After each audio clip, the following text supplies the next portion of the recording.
Hey everybody, welcome to another round of Canje Plays, and we are here for another of the Canje Learns Canje Plays, right? So it'll be good. So let's see who is here. We've got Alexis, what's going on? Hello, hello, Greg. Tonje? Hello, good afternoon from Europe. Hello, hello, how are you doing? Uh, Alexis, you've been a member for 16 months. Thank you so much for being a member and hanging out with me for 16 months. You know you're amazing. Cynthia, thank you so much for the super chat. I may miss any streams before Christmas. I'm wishing you all a very Merry Christmas. Thank you, Cynthia. Yes, enjoy the move. Hopefully everything goes super smooth. But yeah, you can always watch us on pull up on the phone and check us out. You know, I always love hanging out with you. Cynthia's one of the trio for Arkham Horror and many other games that we play, and she's a very close friend of mine. So thank you so much, Cynthia. Adam, what's going on? Yeah, so we are here. Merry Christmas, Kwanzaa. Yeah. Hey, Dan, what's going on? All right, so we are here for a learn and play like we did yesterday with 20 Strong, but this one's for Legacy EU. And for people who are just joining or didn't watch the one yesterday or don't care to, that's perfectly fine. But the goal here is to go through a lot of the smaller games in my collection to see, let's learn it together, right? Because you'll see my struggle with rule books, and hopefully that'll make you, like, if you struggle with rule books too, you know, we got that connection. And I'll play through some of the games that I have that I haven't been getting to and determine if I'm going to keep them or cull them and go from there. So yesterday we did 20 Strong. We played 3 games of 20 Strong yesterday, and from those 3 it was determined this game wasn't for me. It's a really good game, but it just wasn't for me. Hey Frederick, hello everyone. Time to run from raiders in the flood. I don't know what that means, but I'm going to believe you. So this one we're going to try out and see if this is more for me, and if not, this will go on the call pile too as I try to whittle down the collection to something a little bit more manageable. The goal is to get all games off the floor.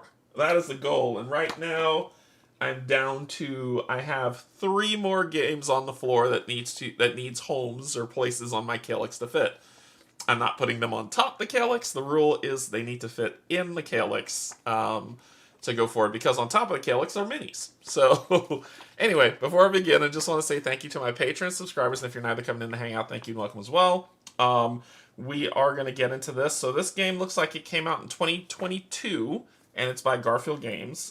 They make Garfield Games has released 2 games that I really enjoy: Hadrian's Wall and The Anarchy. I have Scabrea, I think that's what that's called. I have that one, I just haven't played it yet, but that one's also going to fall into this learn as we go bit. So, yeah, I'm looking forward to this. Hopefully, y'all are with me. I'm trying to find games where the rule book is not dense that we can learn, because then that means that we're spending all of our time doing that instead of playing the game. So I'm trying to pick games that have small rule books that we can get into and play. All right, let's get down to the table, all right? Let's have some fun. Okay, so I've zoomed in what I think is what I'll need, but I can zoom out if I need and reset everything. But hopefully this is good enough for you to see the board. It makes sense and nothing's too blurry or hazy for what we have. There's a storybook that says open only when instructed to do so. No. So we'll throw that to the side, but this is the main one, which is our rule book. Alright, there's an introduction to the game, and then there's a campaign we're talking about. It's a solo-only, fully resettable, non-linear campaign game. That was a mouthful. So when I get to rule books, the first thing y'all have to know is when I struggle with rule books, not because they're terrible or bad, it's because I'm terrible and bad at reading rule books. It takes me forever. This book in itself would probably take me about 5 hours to get through. And it's not because I can't read, which some idiots on the internet would believe. You know, we don't know how to do that. It's more absorbing the information doesn't come from text, it comes from doing. All right. During the reign of Emperor Yao, the people of ancient China were constantly plagued by deadly floods along the Yellow River. Eager to put an end to the devastation, Yao selected Gun, one of the officials, to devise a plan. After 9 years of failed attempts using dams and dikes, Gun's employment came to a questionable end. After his passing, Yu inherited his father's work. I can't learn it without doing it, yeah. Learning from Gun's failures, Yu set out to construct a series of canals to direct the surging river into nearby fields and smaller waterways. Cool. Nice little intro. And Garfield Games does a lot of historical-based games, which is pretty cool. So Legacy of Yu is a solo-only, fully resettable, non-linear campaign game in which you step into the role of the legendary hero of the Xia Dynasty, Yu the Great. Yu the Great. With some rulebooks, it takes me days. Yep. It will be your job to build the canals ahead of the impending flood, while also defending your growing settlements against neighboring barbarian tribes. That's what Frederick meant.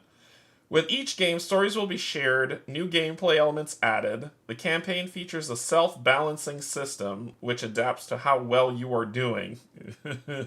The campaign ends once you either win or lose 7 games. Ooh, yuck.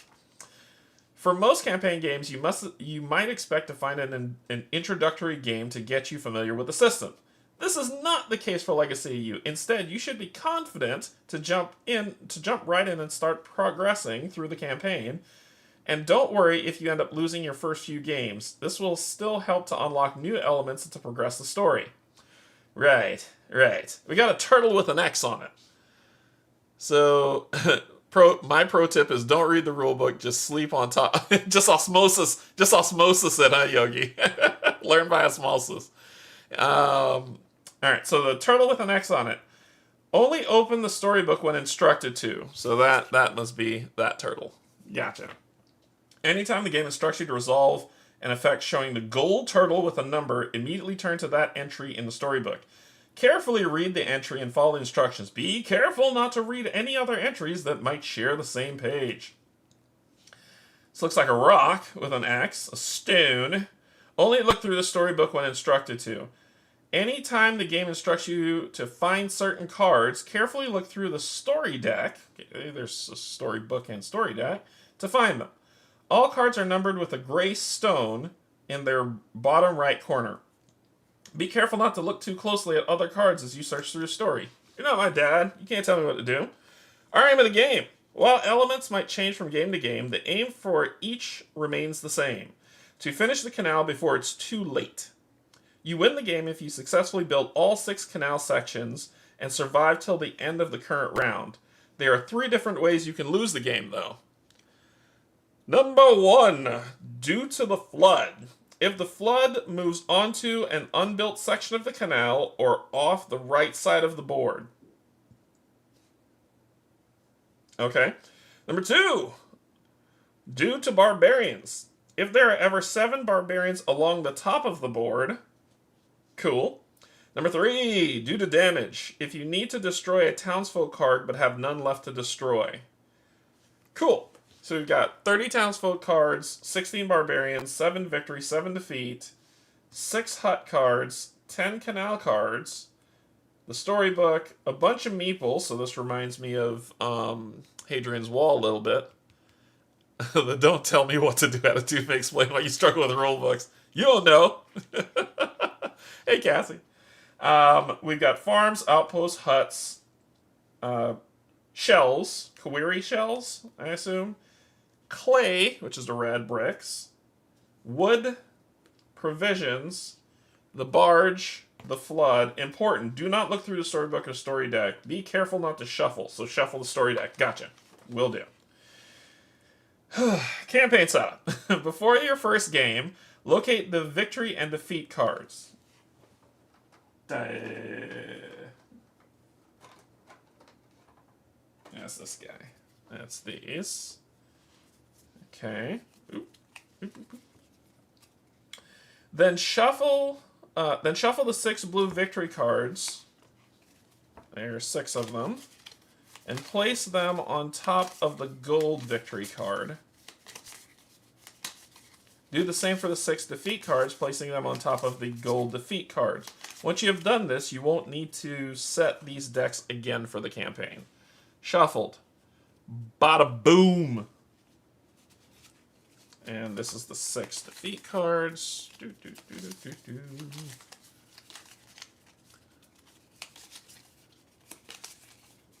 That's how they get you. Yeah, that's how they set you up. Gold defeat card. Bada bing. So we're going to put those there on the side. Okay? Don't worry if the cards get mixed up when setting up or packing down the game between plays. Just be sure that the gold cards are always on the bottom and the others are randomly placed on top. Their order will not matter between plays. Cool. Game setup. For each game, follow these steps. Place the board in front of you.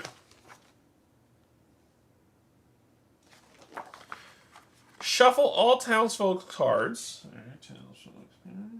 So it says there's 30 of these. That's these guys, right? Those are the townsfolk cards. According to what it says. Yes. Give them a shuffle. Notice I have not sleeved these cards. It hurts. It hurts so bad. Y'all have no idea the anxiety. Shuffle the townsfolk cards. Place 10 of these face down below the board in the second space from the left. This forms your ready pile. Okay. I can't walk and chew gum. 1, 2, 3, 4, 5, 6, 7, 8, 9, and 10. And I'm assuming this stuff has to go off the board, so I'm going to put you over here. I'll put you here. Alright, so this says, place 10 face down below the board in the second space from the left. This forms your ready pile. The space to its left is for your exhausted pile. Place the remaining townsfolk card face down to the left of the board to form the townsfolk draw pile.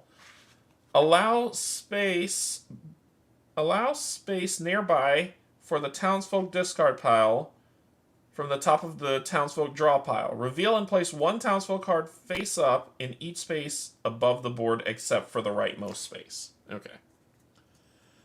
Join us there. How dare you? No. No, if I like this game, it will be sleeved immediately. Okay. Then it said, let me move this.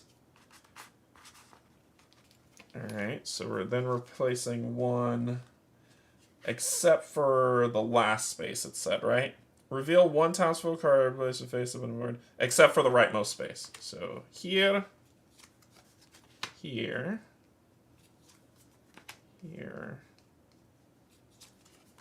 here, here, and here. Cool. Okay. Shuffle all the barbarian cards.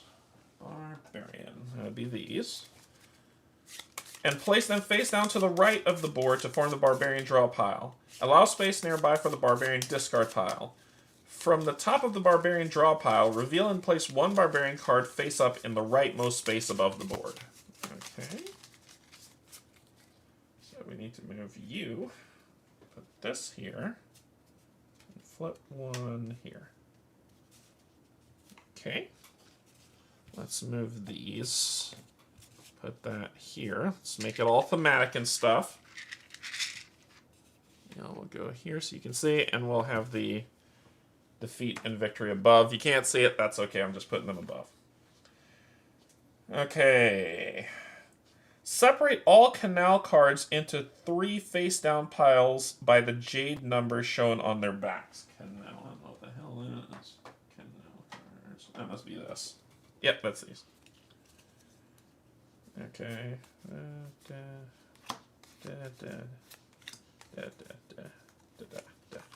Okay. I don't know what these are yet, but there they are. Shuffle the 1 and 2 Jade Canal cards together. From these, reveal and place one face-up card, one face-up onto each of the 2 leftmost outline spaces. All right, we gotta move the book.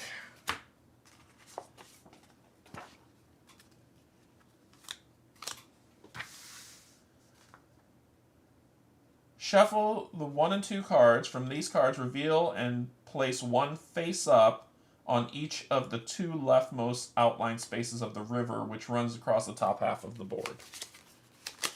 Okay, face up, it's C. It's C, face up. 1, 2. All right.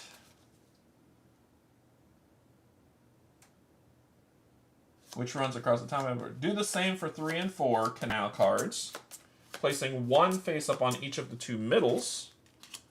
1, 2. Do the same for 5, 6 jade cards for the 2 on the right to the huts and canal section. 1 and 2. Okay. Kuel. Okay, so that's these. Shuffle all hut cards and place one face down onto each of the 4 outlined spaces of the settlement in the bottom right area of the board. Gotcha. Face up, right? And place one face down. Face down. Face down. And place one face down onto each of the 4 spaces. It says face down, damn it.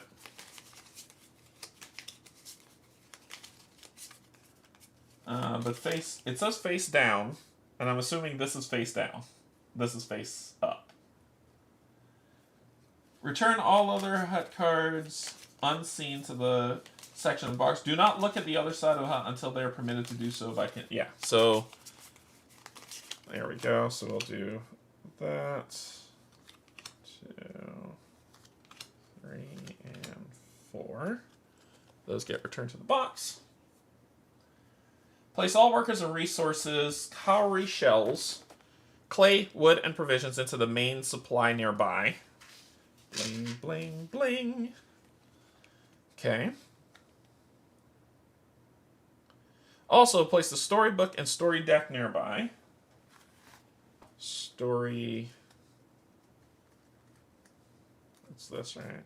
Yeah, there's numbers at the bottom. Yep, that's this. This is the story deck. Put over here with the storybook. You may also wish to place the rule book face down to the left of the board as it functions as a player aid and reference guide. Cool. All right. As you progress through the campaign, there may be additional elements to set up as well. These will also be explained as they're revealed.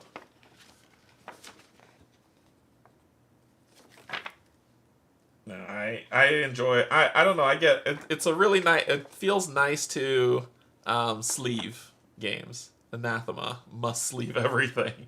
Round structure. All right. Legacy of U is played over a series of rounds. Each rounds follow the structure. Harvest, take actions. Return barge if used. Suffer attacks. Refresh card row. You continue through these phases round after round until you either win or lose the game. Before diving into specific phases and actions, there are a few key rules and concepts to cover. So this, either I missed something. Oh, yes, I did miss something. Place the flood at the far left end of the river. Place the barge on the top of the leftmost canal card. That's what I missed. I was like, I have 2 things. I don't know what to do because I did not read. Okay, worker colors. If an action requires a laborer, a white worker, then a white worker must be used. In other words, the white worker icon does not mean any worker. Likewise, if an action requires a specific colored worker, it must be that color. Constructed outposts can allow you to treat a color as a different color. What? Oh, sure. Page 11. I'm not going to page 11. I gotta go. This is the thing I hate about rule books.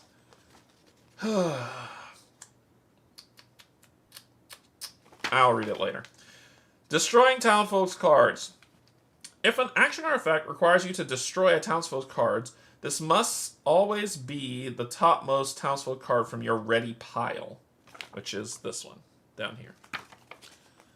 Okay.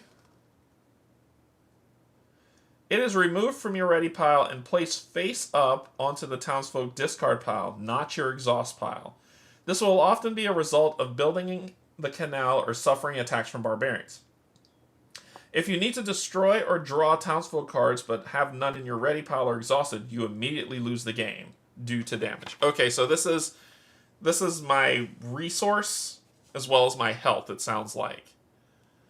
I find it very zen to sleep. Yeah, so do I. So, but this looks like this is my resource and my health pile.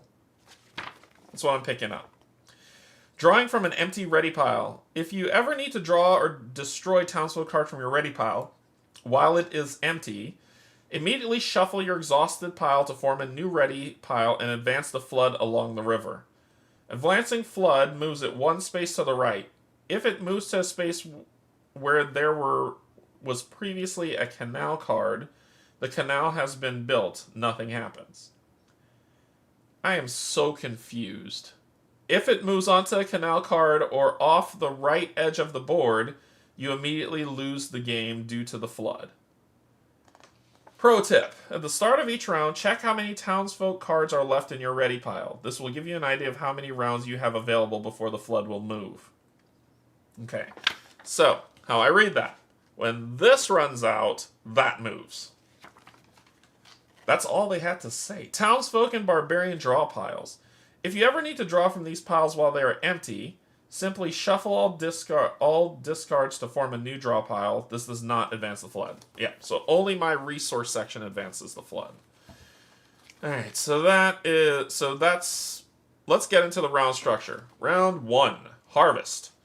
Gain workers and resources and draw townsfolk's cards in preparation for the round.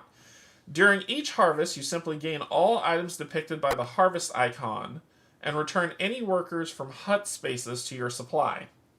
In the first round, this will usually be just the items shown below. Okay, so when I see this symbol means the harvest phase, which is this.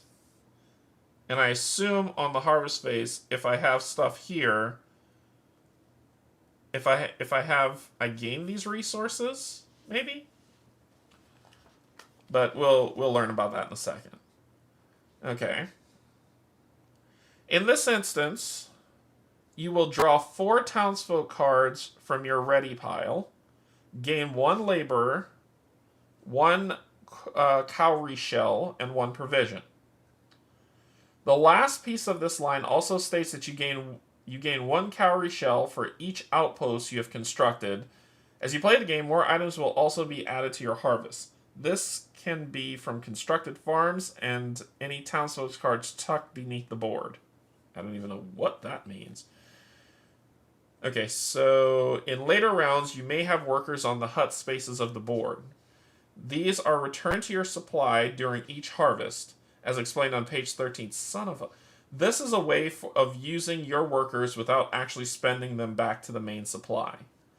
Take any... I don't even know what that means. Take any townsfolk cards you draw from your ready pile into your hand.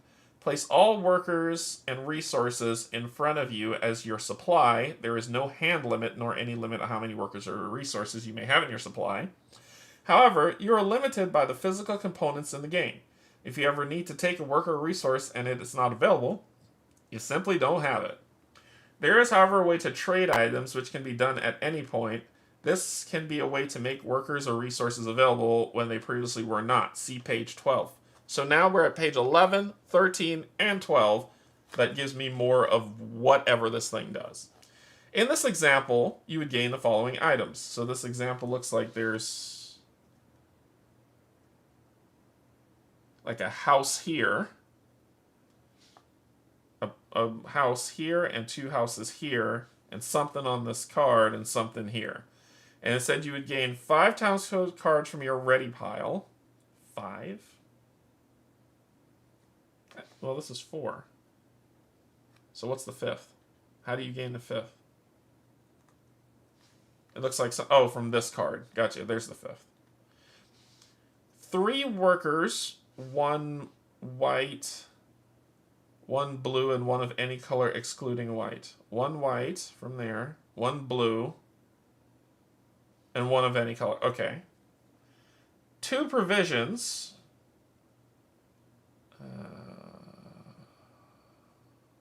1 from this. And 1 from here. Okay. 3 cowrie shells. 1, 2. I don't know where the third one's coming from. You'd also return the laborer, white worker, and fighter, red worker from your hut spaces to the supply. Good lord. Anyone who okay. I'm not a pro at reading rule books. I'm not a pro at writing rule books. This did not explain anything about how I guessed, and I could be dead wrong about how those things happened. But because it wasn't explained. And it isn't explained on the next page. It wasn't explained at all. It's just, hey, this is what you get when this setup looks exactly like this.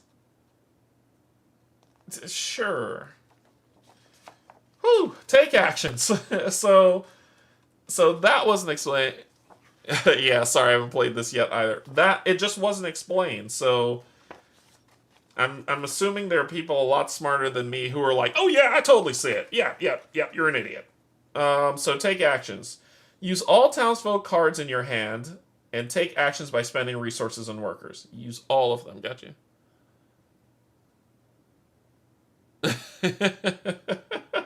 I feel so seen by everybody being like, that happens for me too. So I guess we have to use all our townsfolk cards. So it says use all townsfolk cards in your hand and take actions by spending resources on workers. Think you get what is not covered. Okay.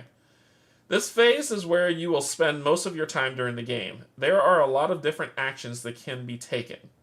Most actions can be taken any number of times, granted you have the resources or workers to do so. This phase continues until you decide to stop. You may hold on to any number of workers and resources in your supply between rounds. However, you cannot hold on to townsfolk cards in your hand. All townsfolk cards in your hand must be used in some way each round. So do not end with any cards in hand. Gotcha. Townsfolk cards have a number of uses. They can be played from your hand to your exhausted pile to gain the items shown in the top left corner. Only those on the brown background. The townsfolk card shown here would provide 1 clay if played. Alright, let's take a look at... Well, I'm going to be drawing 4 anyway, so let's take a look at one of these cards, because it ain't adding up. Alright, so what they show is... It says, the townsfolk card shown here would provide 1 clay if played. So 1 clay is in the place of this. So I'm assuming that means I would get 1 blue worker.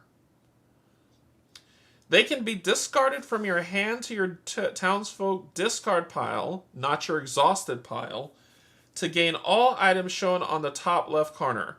Both those on the brown background and on the red background. So I could discard this card, not to the townsfolk discard pile, which is the top area, not my exhausted pile, and I will gain 2 blue workers. Okay. Alright. The math is mathin' a little bit. Discarding townsfolk card from your hand is not something you want to do too often, but it can be a great way of gaining those few extra items you might be seeking. The townsfolk card shown here would provide 1 clay and 1 provision if discarded. Mine would be the 2 blue workers. So that's this. This will go in my exhausted pile. This will give me both of these and go in my discard and go in the townsfolk discard pile. Gotcha. They can be tucked beneath the board to improve your harvest in future rounds. You start the game with 1 available space for tucking a card. Each hut you construct opens up one more space. Each space may only hold one tucked townsfolk card. Once tucked, the townsfolk cards will remain there for the rest of the game. In this example, the townsfolk being tucked will provide one provision and one cowrie shell during harvest.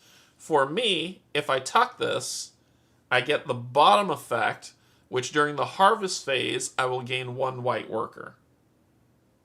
I understand. Lastly, they can be used for their food icons shown on the left of each card on the tan background, which is this.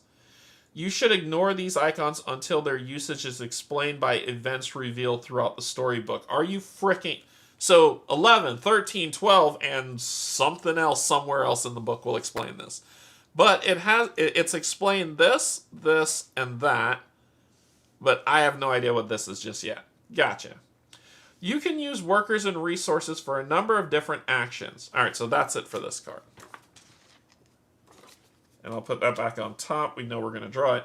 You can use workers and resources for a number of different actions. These include building the canal, max once per round. So that means I have 1, 2, 3, 4, 5. I have 6 rounds to beat this, or else we lose. Gotcha. Attacking barbarians. I'm assuming that means this. We'll take a look at that card once they tell me what the hell that means. Recruiting or dismissing new townsfolk. That's probably from up here. Constructing farms, outposts, and huts. I'm assuming that will be something here that will be explained later. Using huts and trading. More actions may be added to this list as you progress through the campaign. Lord, I'm 30 minutes in and I'm only on page 9. Building the canal. To build the next section of the canal, the barge must be sitting on the leftmost canal card. If the barge is not there, that's because you already built a section of it this round. You can only take this action once per round if the barge is there. Follow the steps to build the next section of the canal. Spend workers and cowrie shells. So we see here it needs 2 white workers and 2 cowrie shells. Shown at the top of the canal card, back to the main supply. Move the barge off the board. There is a space for it to sit on the back of the rule book. I'll just move it off the board. Remove the canal card from the board, placing it aside for now. Resolve the effect shown along the bottom. Yeah. Resolve the effect shown along the bottom of the canal card from left to right. This will often be gaining clay or wood, destroying townsfolk cards, or referring to an entry in the storybook. Townsfolk cards destroyed this way represent the dangerous and sometimes deadly task of building canal. We don't need theme. Just put the theme in the storybook.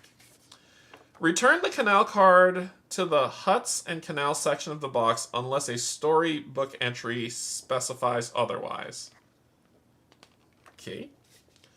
What else? Is this still part of 2? This is still part of 2. Attacking barbarians. All right. Left unchecked, barbarians will storm your settlement each round. To attack a barbarian, follow these steps. Spend provisions shown on the board below where the barbarian card is sitting. So right now, we need 3 provisions to even engage that barbarian card. Okay. Spend the workers shown on the left side of the barbarian card. So let's take this into zoom mode. So that means we need 2 red workers and 1 yellow. Gain the reward shown on the right side of the barbarian card, which would be 3 cowrie shells. Place the defeated barbarian into the barbarian discard pile. So in this example, below, there are 2 barbarians above the board. The first barbarian requires 2 provisions, which makes sense, and 2 riders, black workers, 1 archer, yellow worker. You would gain 2 cowrie shells and 1 clay if you defeat them. The second barbarian requires 3 provisions, 2 yellows, 1 red. And you would gain 3 cowrie shells, which is what this is. 2 reds and 1 yellow. If you defeat a barbarian with a gold turtle, turn to that entry in the storybook. I don't know what that means, but what does this thing do? Yeah, it hasn't said what this does. Because this is the reward. What's that guy? If you defeat a barbarian with a gold turtle, turn that entry in the storybook. Carefully read the entry and follow instructions. Okay? Recruiting or dismissing new townsfolk. Above the board are a number of... Okay, so we just completely skipped the rest of that. I did.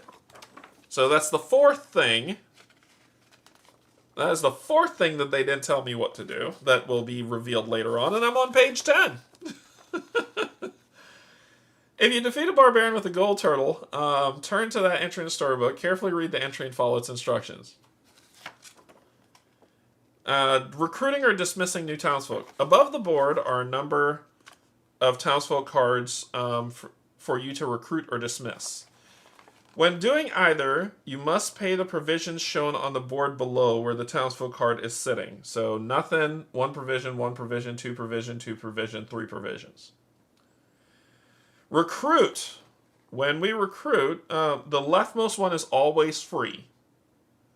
So we always get that for free. When we recruit, place the townsfolk card into your exhausted pile. You do not gain any further rewards when doing so. So it's a way to build up the timer deck. Gotcha. It's a way to build up your health and the timer deck. Got it. Okay, but why would we want to dismiss? Dismiss. Place the townsfolk card in the townsfolk discard pile and gain the items shown on the top left corner, only those on the brown background. Oh. So we can say like, ooh, I'm thinking here. So dismissing is not a bad thing because like here, if I dismiss this dude, I would get a provision and a cowrie shell.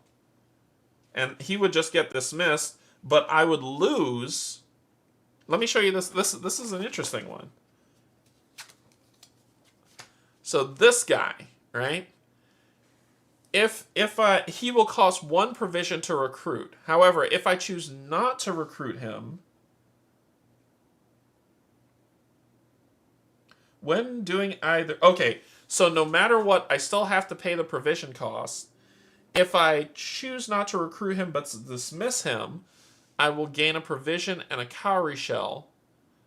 If I choose to recruit him, I'd pay it and I would gain the card. It would go into my exhaust pile. I don't gain anything, but the next time he comes around, I can gain a provision or a cowrie shell. I can discard him to gain 2 provisions and a cowrie shell, or I could tuck him to be able to draw another card and gain a cowrie shell in the harvest phase. Okay, I'm only because I played Hadrian's Wall, the math is mathing a little bit here. Okay, I'm gonna have to remember that. Okay, I'm still in actions. I'm still in the actions phase. What's after that? Not too many more pages. Okay. All right. In order to keep up with the demands of building the canal and my brain is like, if I was not with you right now, my brain would have already walked away. Y'all are helping me whether you realize it or not, because this is a lot. I'm like, just show me how to play a round. Show me how to play 1 round, and then if I have any other questions, I'll refer to the rulebook. In order to keep up with the demands of building the canal and defending your settlement, you will want to construct some buildings. To construct a building, you will need to have an available build site. These are the square spaces directly below the river. Directly below the river. I'm assuming it's these 4. No. It's not these. It must be these. Okay, it's these. But that's a false statement. Ugh. I'm too literal. That's a false statement.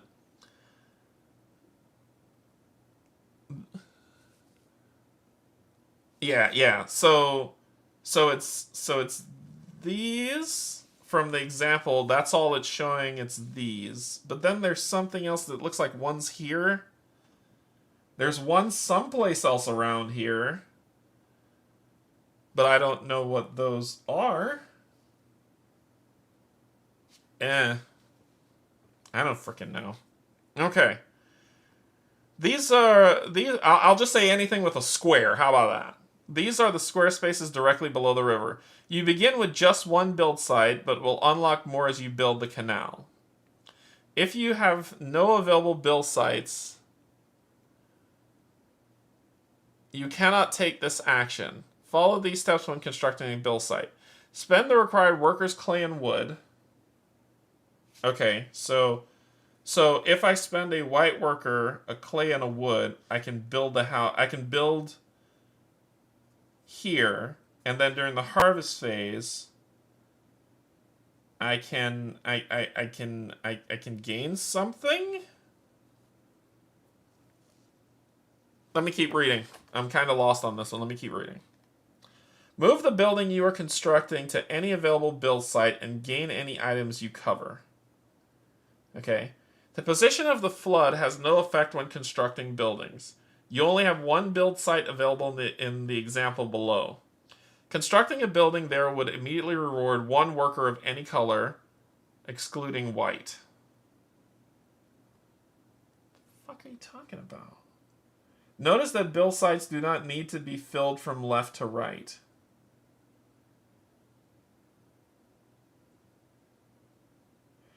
Farms cost... Look, under canal card might be sites there if you remember. So I'm seeing this in their example. In their example, this is what they're building on, but they're also building up here, which, sure, maybe there will be something that'll let me do that. But they're building here and here, and it looks like you have to spend outposts. So outposts go here, but you can put something here. Farms cost 1 labor, 1 clay, and 1 wood. You may build these in any order. They provide you with additional workers or provisions each harvest. I'm assuming what you build on is what you get? Sure.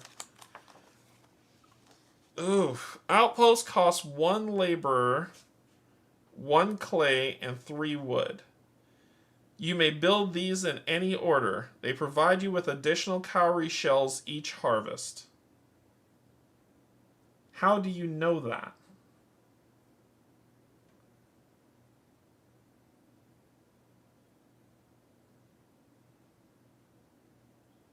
How do you know that?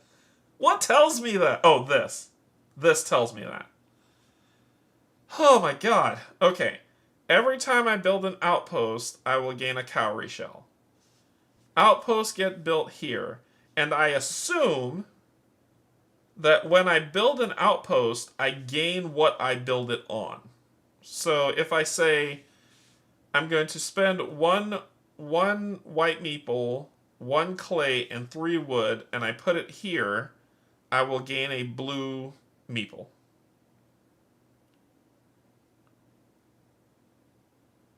That's my assumption. Okay? You could use a blue worker to construct a... So, let's see. They also allow you to treat workers as different color types. In this example, they've covered here, and then here, and there. You can use a blue worker to construct a building, or blue and white workers to attack a barbarian that requires red workers. What the hell are you talking about?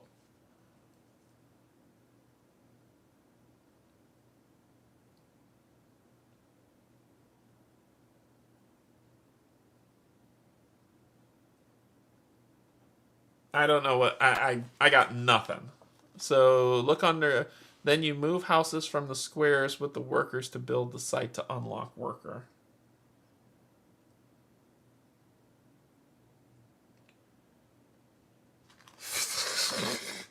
Huts cost 1 labor, 3 clay, which is those, 3 clay, and 1 wood. You must build these in order from left to right. Okay, so these have to go this way. Gotcha. They provide you with new hut spaces to place workers and open... Okay, so that allows the tucks. That's what unlocks the tucks. The huts unlock the tucks. Gotcha. For tucking cards made to the board. When building a hut, turn over the hut and resolve its printed effects. Then return the hut card to the huts and canal section of the box unless a story event specifies otherwise. Oh, God. Sure, I'll figure that part out in a little bit. I'm lost when it comes to that, and if I sit here, it's gonna frustrate me. So let's move on, and I'll come back to it. Along the river are a printed number of trades.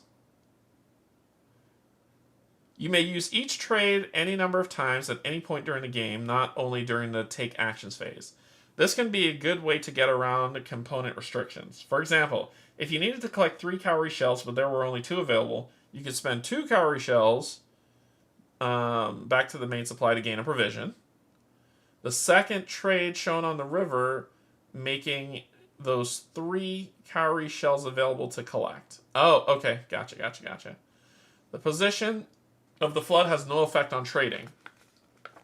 You start the game with only 1 potential trade, but more will become available as you build the canal. Reading left from right across the board, we can spend 3 cowrie shells to gain 1 clay or 1 wood. Then these will become available and other stuff will happen, and I'll read that later. I don't have those right now unlocked. But we probably have to unlock this one, so this one will say spend 2 cowrie shells to gain a provision. Using huts. Page 13. So you may place workers from your supply onto hut spaces as mentioned earlier. Any workers placed here will be returned to your supply during each harvest. To my supply, not the supply of the game. Each hut space only contains 1 worker, and it's colorless, and its color does not matter. You start the game with only 1 hut space, but more will become available as you construct huts. Placing workers on the hut spaces provides a variety of immediate rewards. These rewards are very similar to those gained during each harvest. Return barge.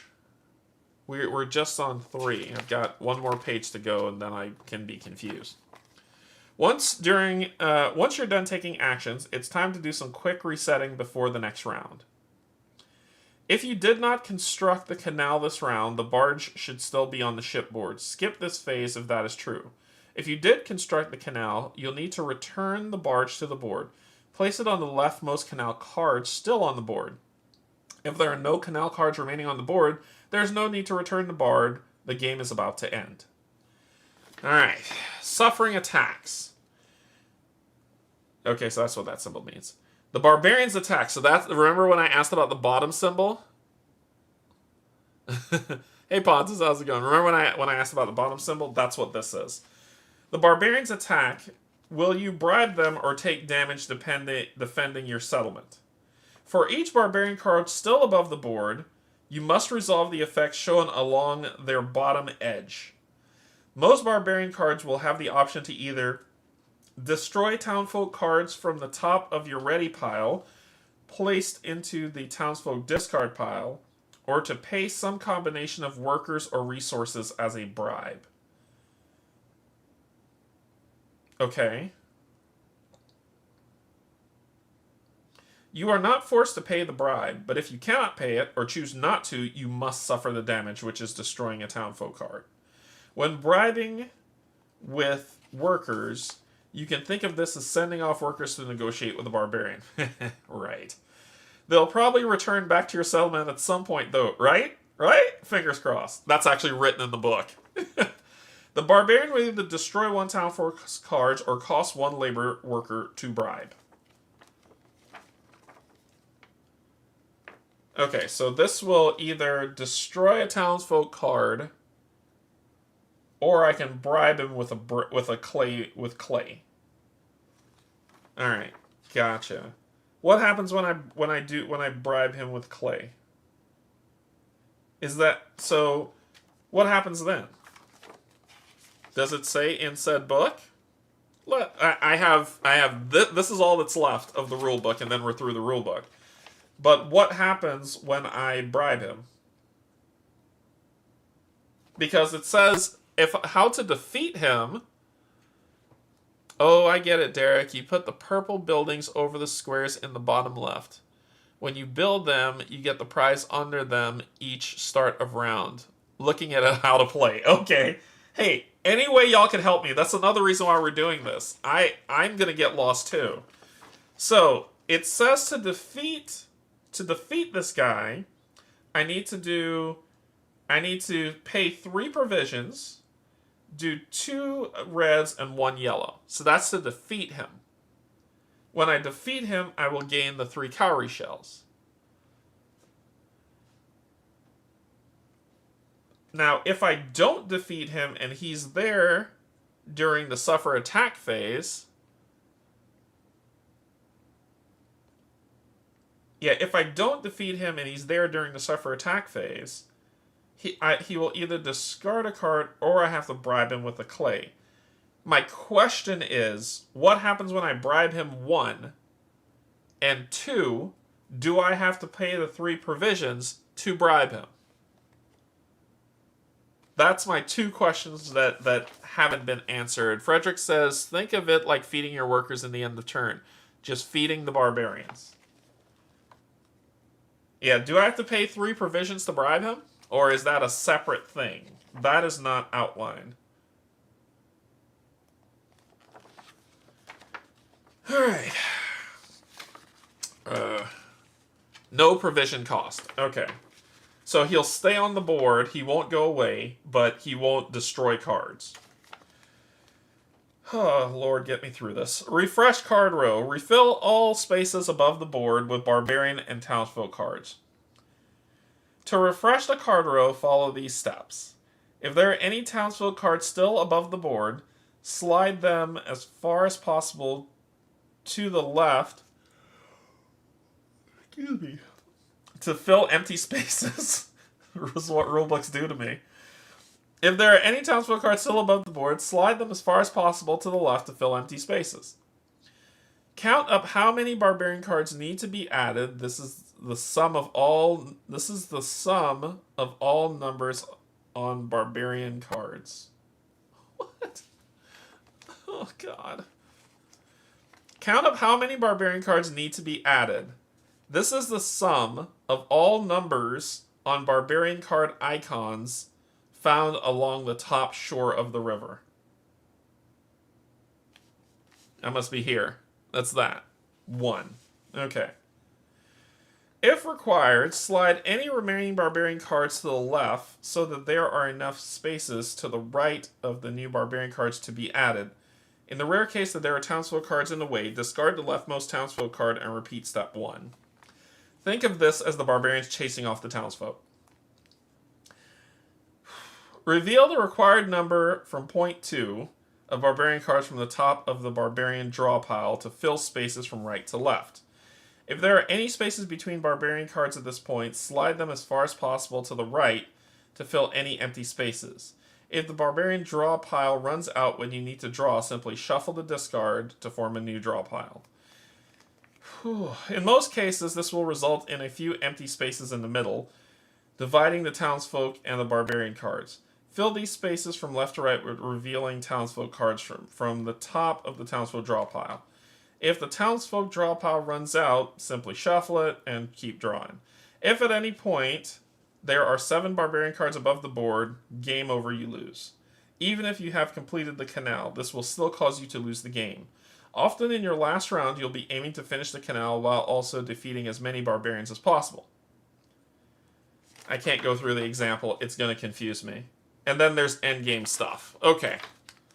Oh, God. Alright. I've retained 2%. I've retained 2% of what I just read. Okay, so I'm just going to flip back here and try to figure this out. Please let me know if I'm screwing up. Round 1, harvest phase. Everything with a harvest symbol, I do. So I will draw 4 cards. 1, 2, 3, 4. So I draw 4 cards. And I have to use these 4 cards. We'll take a look at them in a second. I will gain 1 white meeple, 1 cowrie shell, and 1 provision. I do not have any purple houses, so therefore I do not gain any more cowrie shells. I don't have anything built here, so I gain nothing. Nothing is built here, so I gain nothing. So this is what I have. I don't know what you're asking me to do. I honestly don't know what you're asking me. I followed the instructions of setup as best as I could. What houses? That makes so much sense. Mother of God, that makes so much sense. Okay, I thought you build them here. And then you get the cowrie shell per, because that's how the rulebook kind of outlined it to be. So I'm assuming, so you're saying I gotta put these here. And when to me, this is not me building them, this is me deconstructing them. So you're telling me to do that. Green buildings go over each square on the board on the bottom right. Okay, I'm just gonna put those there. That rulebook did not... I did not glean that from the rulebook. And even in the setup, I don't... Maybe it told me to do that and I missed another step? Did I miss another step?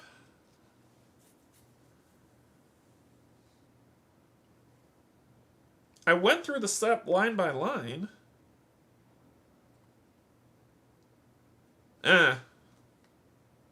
I went through the setup line by line.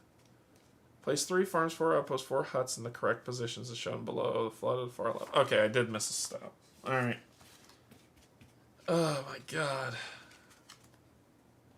You have no idea how I'm struggling right now. Alright, so this I could gain 2 provisions. So if I use this card, this guy,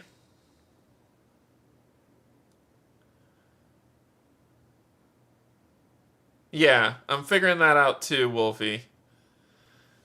So I'm using the. So if I exhaust this guy, put it in my exhaust pile, I will gain 2 provisions. If I discard this guy, I will gain 2 provisions and a white meeple.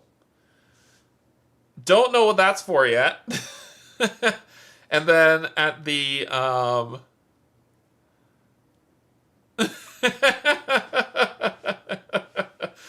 and if I tuck this card, I'll be able to gain 1 extra card and a cowrie shell. This dude. 1 white meeple, discard him to gain a white meeple and provision. No clue. And then I will gain a yellow meeple in the harvest phase. 1 yellow, discard to draw a card, and 1 red meeple. And then the one that y'all saw before that we went through with the example. So that's my 4 cards. Alright. Do I need to... do I... Nope, that's not what I'm looking for. That's not what I'm looking for at all. Give me 1 second. I'm gonna zoom some. Let's do that. And then we'll move this like so. There we go. That's better. That's way better. Okay. Alright. Good lord. So this is what we start with. We got a barbarian up here that I'm just going to act like I can't get to because I don't have 3 provisions. Although I could get 3 provisions, but I don't have two red and 1 yellow to do anything in this phase so far. So I can recruit, and this one is always free. If you go too fast for me, I'm going to lose it. The only symbol in the white area, fish, wheat, etc. You haven't seen what they are for yet. Yep, cool. Take your time with me. I'm telling you, I will completely forget everything and get befuddled because I'm already kind of overwhelmed by that rulebook. This is free. So to me, that means I can recruit this card at no cost. And this card will give me a blue, or this, or this. Okay, so to buy the people, you pay the provisions. Yeah, I got that part. So that I get for free. We don't refill it, it stays blank. Gotcha. Then I can spend the provision to get... I can spend this provision... Oh, wait. You don't go in my hand. When I buy one, it goes in the discard pile. Don't type. I got it. When I pick it up, it goes in my discard pile. It does not go in my... it does not go in my hand. That's for next time. So this is future outlook to me. This is what this is. This is future outlook. Unless dire need to not use the red portion of your card resource. Also, pro tip.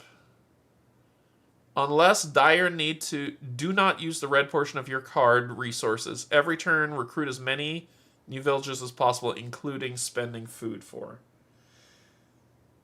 I'm overwhelmed. I'm completely overwhelmed, right? Y'all just overwhelmed me. Okay.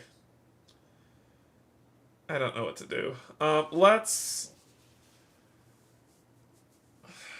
spend a provision to recruit this guy. Because it costs a provision to do so. I have no way on God's green earth on how to get bricks, so I'm going to lose a card of some sort.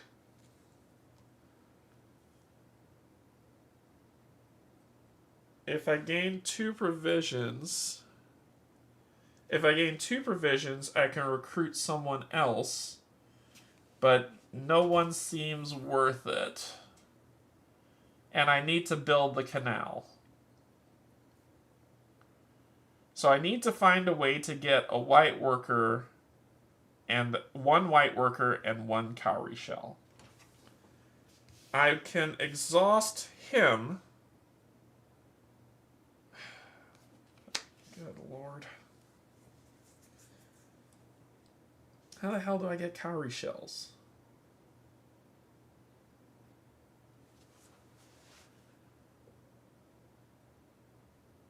Hey, Janet.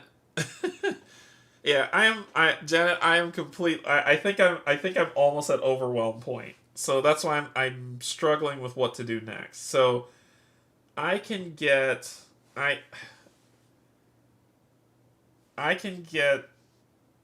a white worker from this one.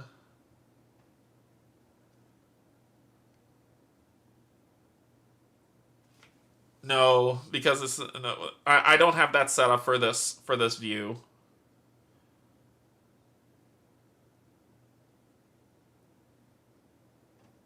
I don't have that set up for this view, and it's not gonna help.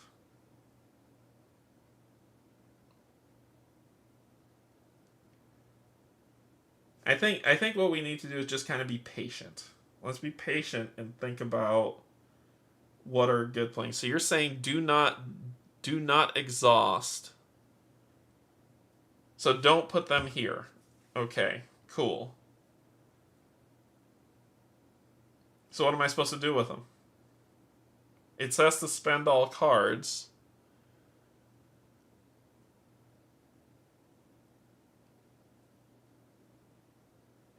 Remember, Derek, one of the cards in your hand you can tuck under the first slot. Okay. To me, I want to tuck this card because it gives me an extra card draw and a cowrie shell.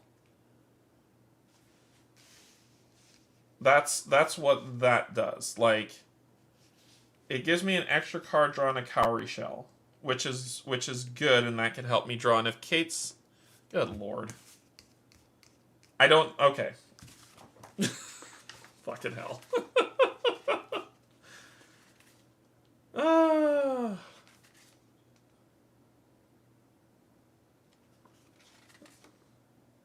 The tuck seems permanent for the rest of the game.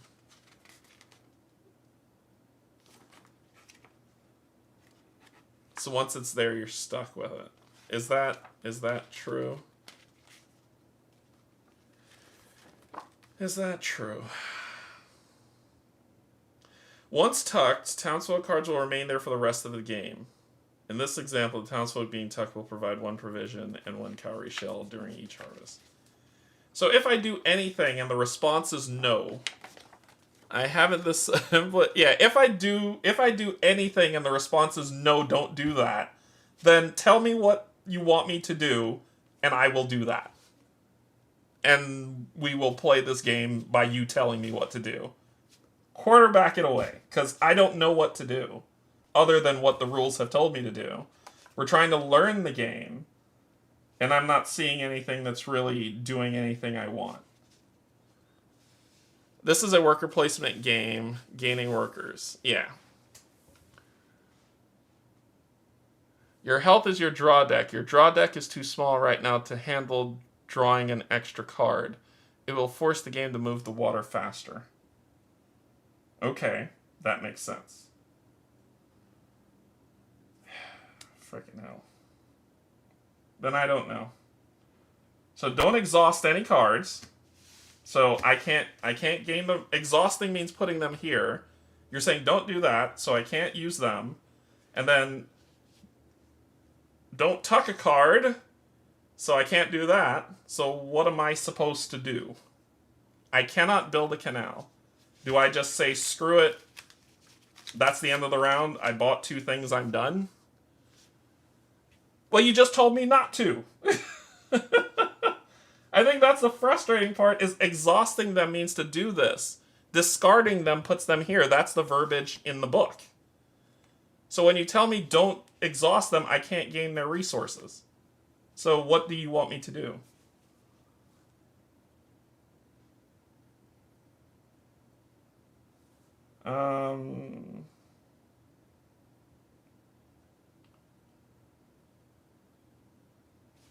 So I gain 2 from here.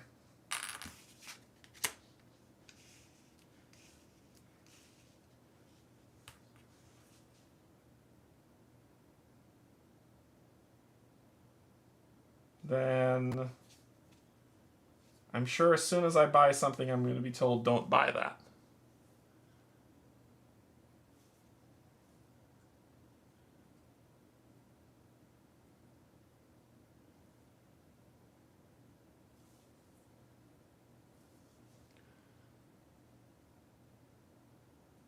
Yeah, I know that. I can get rid of these, but I think I still have to pay the cost to do it, according to the rule book. So get rid of these 2. I'm just on rails on this, so sure. Sure.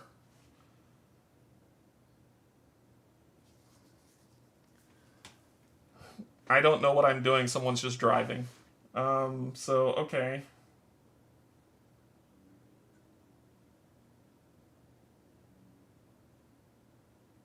I think I still have to pay the cost to get the symbol.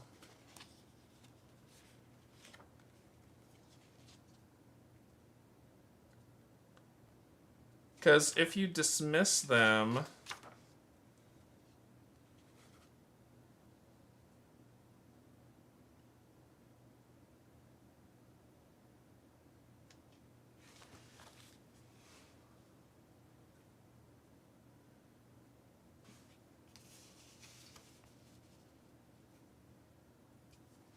Okay, now what?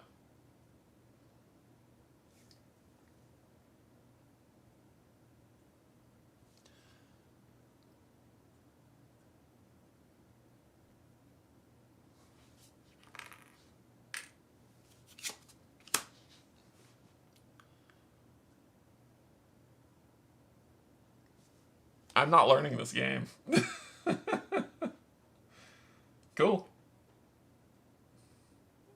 Okay.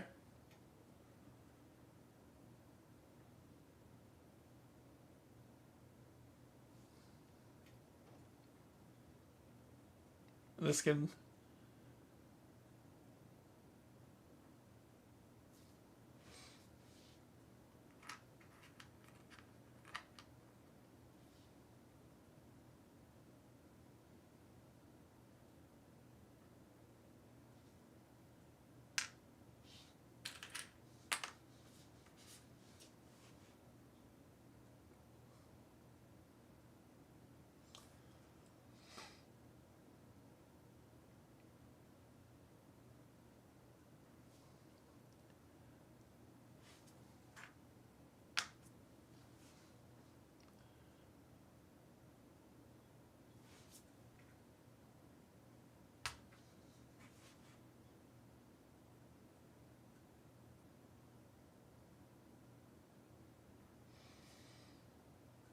I tell y'all, this is not how I learn. So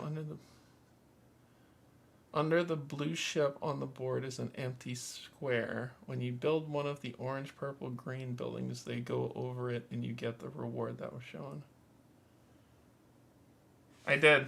I did get a food for that action. I've got 2 food, this, and that. I already did get the food for the action. It's done.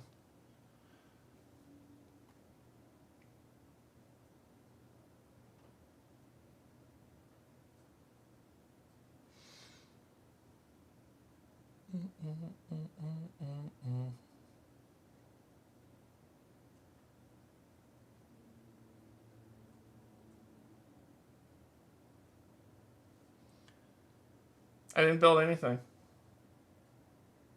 I haven't built a thing. I haven't done anything.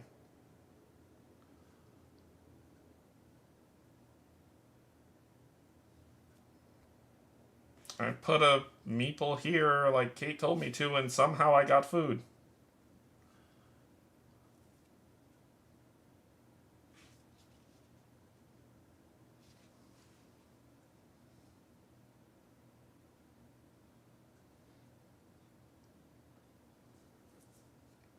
So I guess that, okay. She says my turn's over. Da da da da da da da. Return the barge.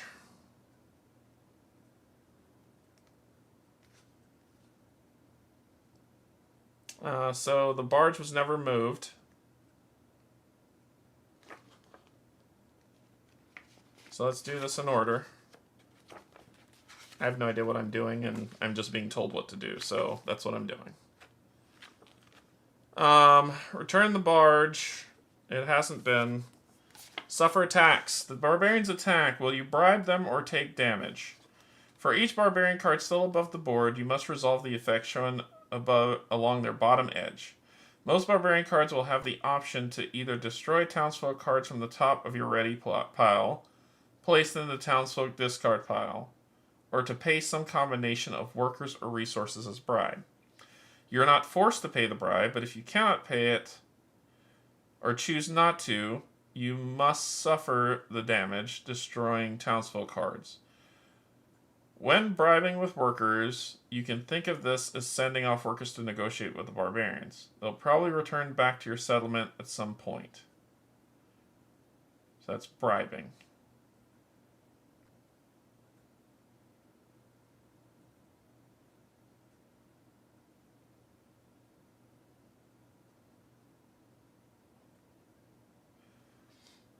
Most barbarian cards will have the option to destroy townsfolk cards from your ready pile. Ready pile.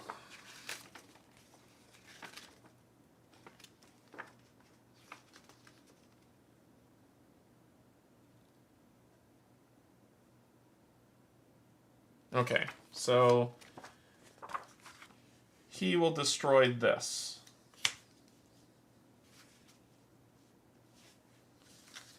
Gotcha. And that was a sad card to lose.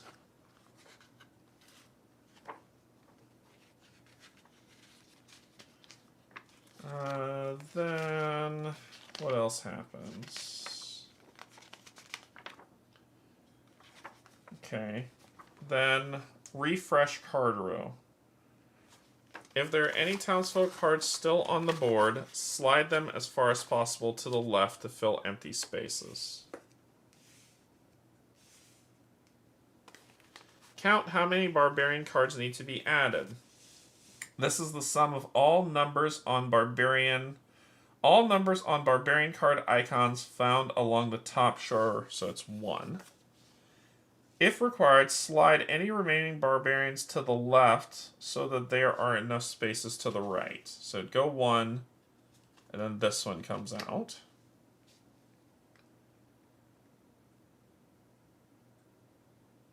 Okay. In the rare case that there are townsfolk cards in the way, discard them to do it.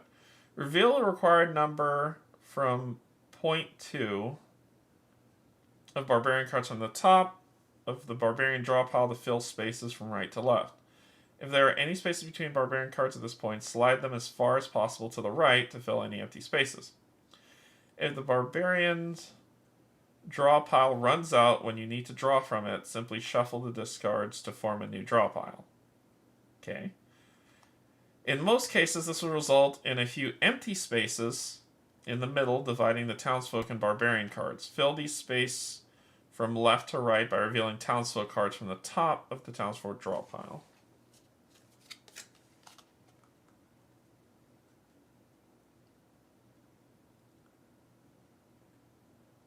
Yeah, which is what Dan, I think that's probably that's why I grabbed the book. You and I are of the same mind.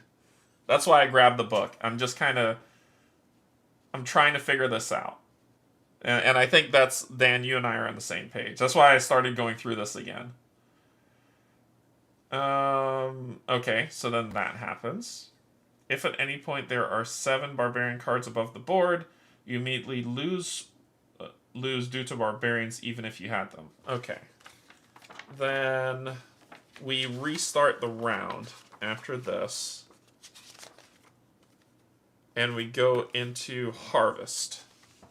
So Harvest says I draw 4 cards. 1, 2, 3, 4. And I gain those 4. I will gain this, a cowrie shell, and a provision. And then because of this, I'll gain another white. Okay. So the first round's just kind of a setup round. The first round seems to me like it's a setup round. So I can...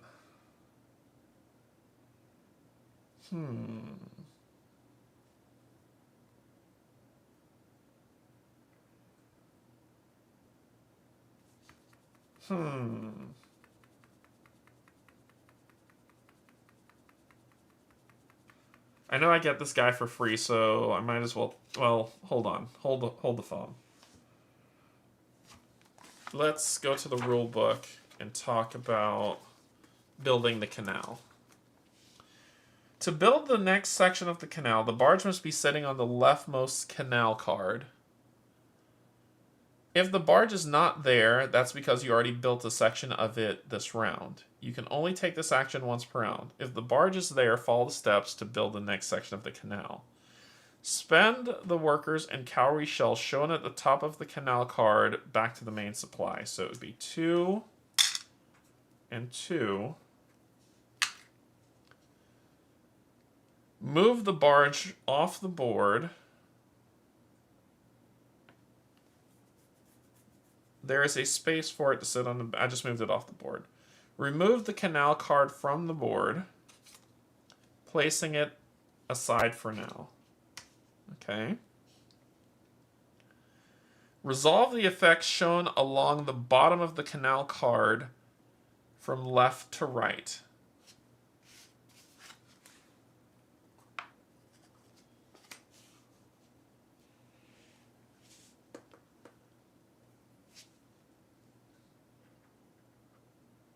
Oh, thank you. Yep, and get the worker back. Thank you. All right. Resolve the effects shown along the bottom of the canal card from left to right. This will often be gaining clay or wood, destroying townsfolk cards, or referring to an entry in the storybook. Townsfolk cards destroyed this way represent the dangerous and sometimes deadly task of building the canal cards. Okay. So I have to resolve the bottom of this card.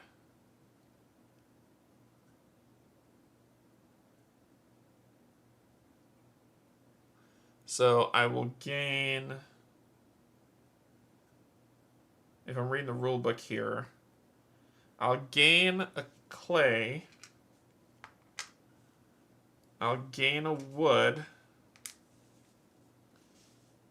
and I have to destroy a card. So this card goes here. And then that's done. Return the canal card, so then that's done. Okay. Okay, cool. Alright, so that's that. Alright. Then I still don't have the meeples to deal with either one of these.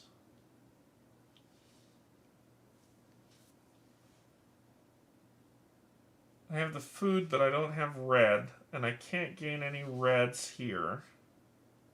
Unless I... But that's not worth it. It's just me talking out loud. I don't have enough clay. I don't have enough clay to build here. I have enough to do this. So if I use a white, a clay, and a wood, I could build one of these.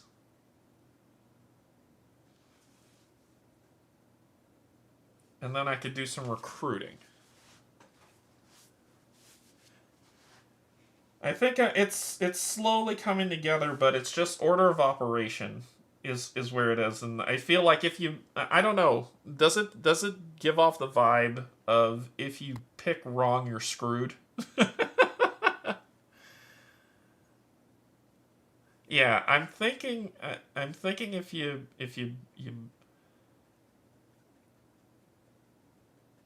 I have enough to bribe them, but is there a way to do more? Like this guy, he would just give me a white meeple, which I don't need. However, I could recruit him, and then he makes the timer deck go a lot faster. Yeah, it's slowly coming into focus. It's slowly coming into focus. It's just more...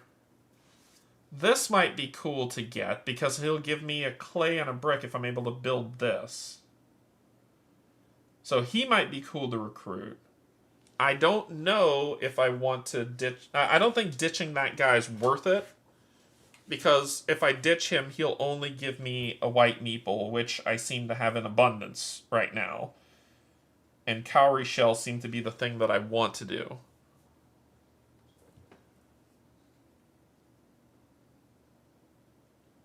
Yeah, but so to me, I would not get rid of this guy to gain a resource only because the resource is worth it. No, I'm saying like only because the resource is worth it. The resource to me is not worth just gaining 1/1 now when I can build the timer deck. Yeah, the bigger the deck, the better. So I'm just gonna recruit him.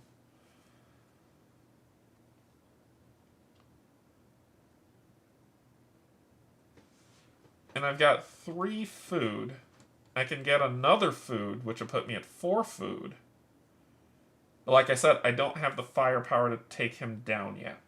So for her, I could spend her to gain a blue.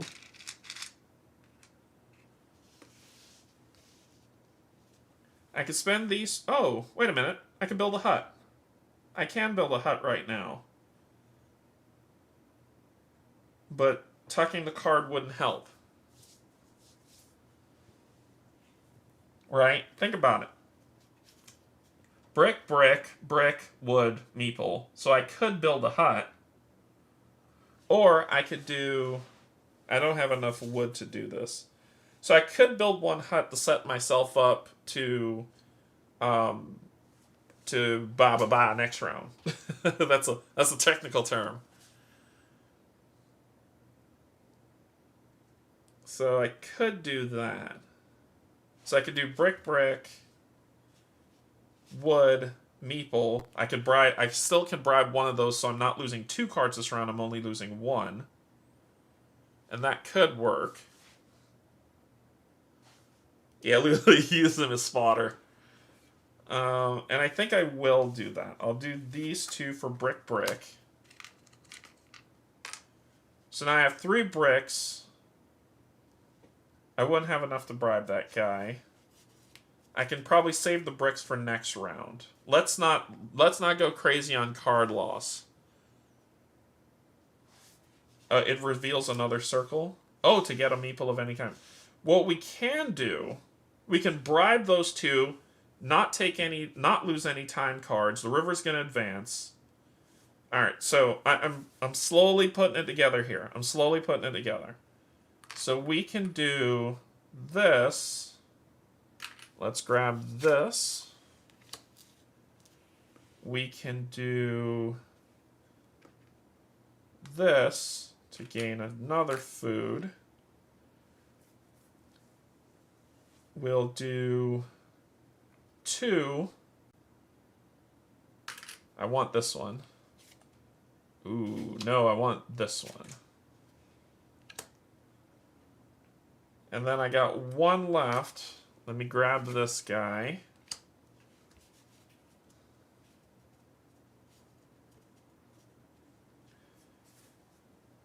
And then I got this left, which I'll use this to gain this guy.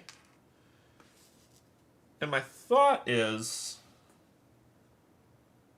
this is a recurring thing every morning. So I can bribe 1. I can actually bribe more than 1. Isn't there wood under here? It's food, a meeple of any color, or a white.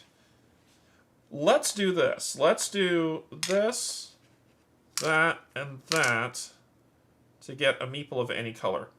I don't believe these have to be pulled in a specific order, but let me check the rule book. Let me check the rule book. As you can see, I'm picking things up faster by doing. So, okay, so it's a farm. Spend the worker clay and wood. Move the building you are constructing to any available build site and gain any items you uncover. Any order. So I'm going to pull that one so I can gain any meeple of any color. And I think that's it. That's all I'm going to do.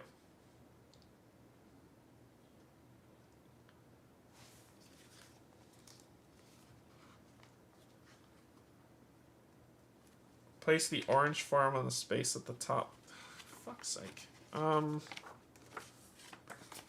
Let's read through it. Spend the required workers' clay and wood. Move the building you're constructing to any available build site and gain any items you uncover. So okay. So I can move that here.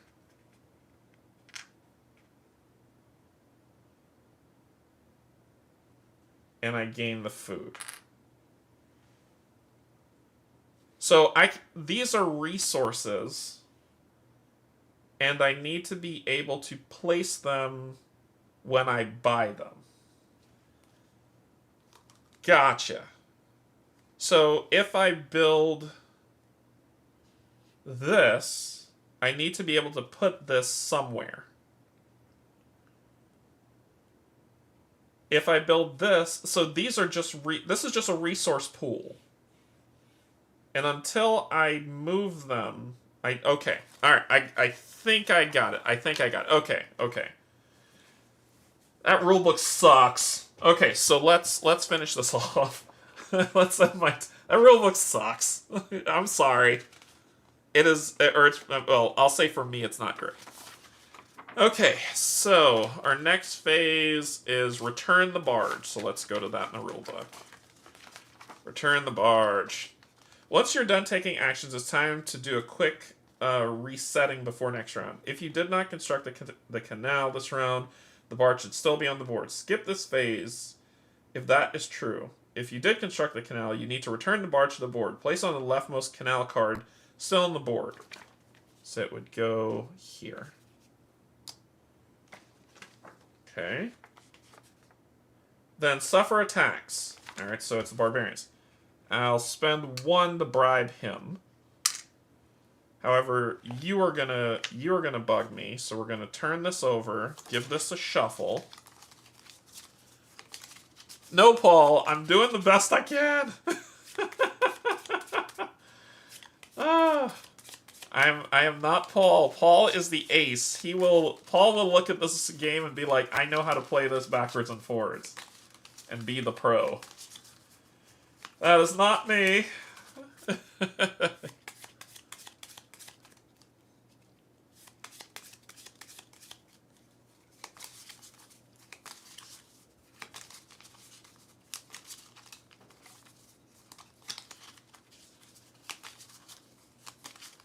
Hey, Brian. Alright. So we need to reshuffle these and lose one card. That's not a bad one to lose. I'm okay with that. Okay, so that is the suffer attacks. Then we have to refresh. You will slide down. Let's do refresh card row. Then these have to slide to draw an enemy here. Then we refill these from here.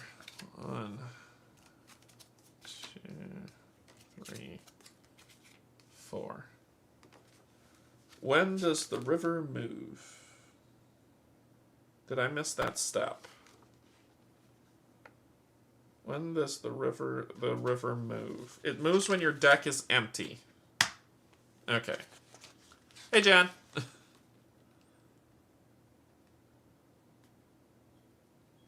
Alright.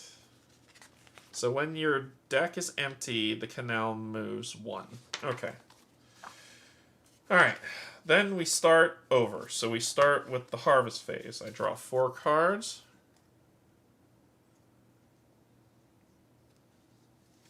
One, 2, 3, 4. I gain... I don't have the table space for that. I gain 1 white, 1 cowrie, 1 provision. I gain a meeple of any color. I could probably knock her out the box, but she'll give me card draw. Alright, let's take a look at our cards first and what we can do to start fighting back. Okay, I could gain another blue here. If I gain another blue, that's blue, blue, yellow. Get rid of her. That'd give me a cowrie shell. I have another yellow I can gain.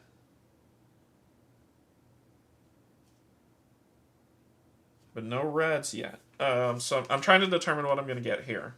So I'll gain another white from here. Gain this back. And then I need to determine what I'm going to get from there. I could gain a red. Because I've got blue covered.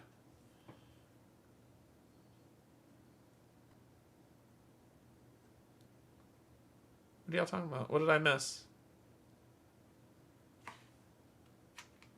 Did I miss something?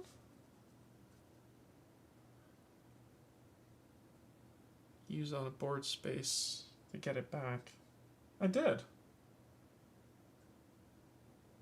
Did I miss something? Oh. Alright. So maybe a red? Maybe I get a red. Let's get a red.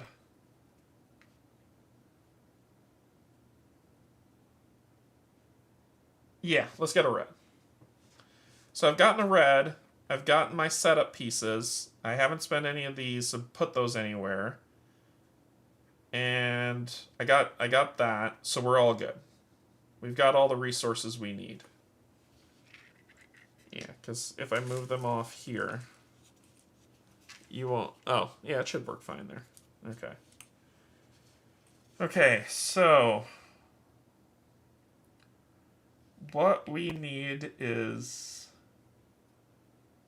I need one more food somehow. So let's get...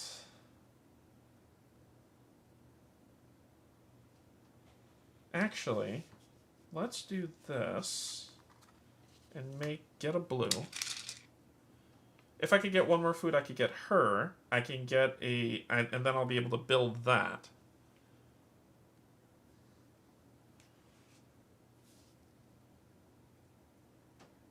And the card draw, I'm going to say more card drawing is bad. So that works.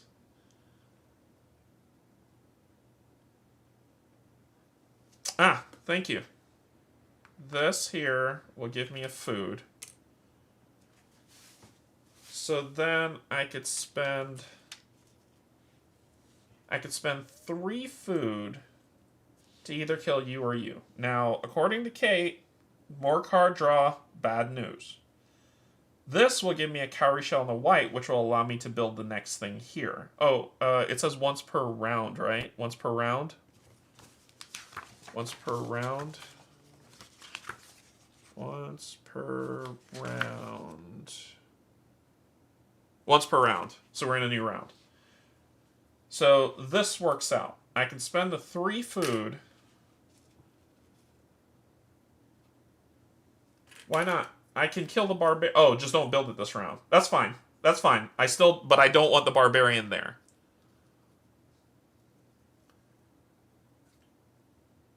Okay, let's do this then. Let's do 3 food. If we're gonna wait, I'm gonna do this, this, and this. To me, honestly, this is the better kill, but it's a card draw. If I was gonna build the canal, this would be better. It's either one of these two, and I'll either gain the red back, the yellow back, or the red back, or the red. So it's either yellow or red to spend to kill. We want the red for this guy because he's going to start getting cheaper. So it may be best to do the yellow. Ah, I see. There's a trick to it. Let's do this.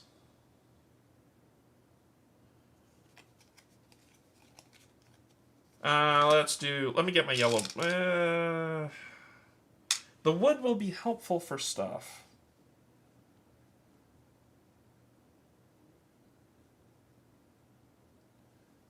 The wood will be helpful. What wood? What the hell am I talking about?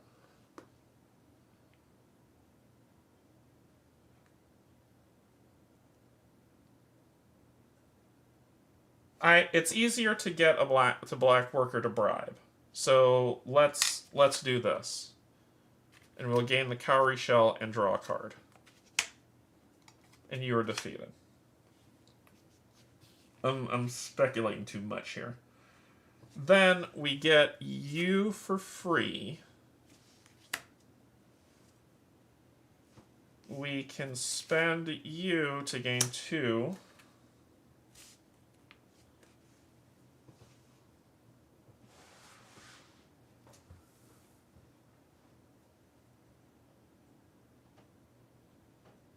We were able to bribe both of them this round.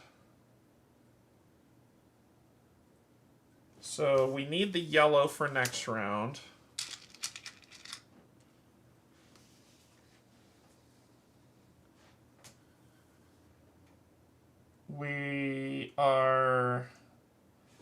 You'll be able to... Give me a second.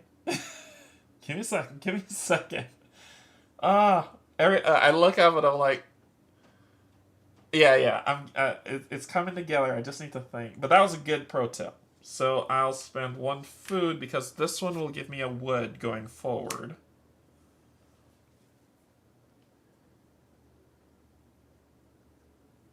Then I need the black meeple to bribe. So I've got bribe covered for this round. I've got bribe covered for this round. Then I can spend this food to grab this one, which is the red meeple I need to deal with you.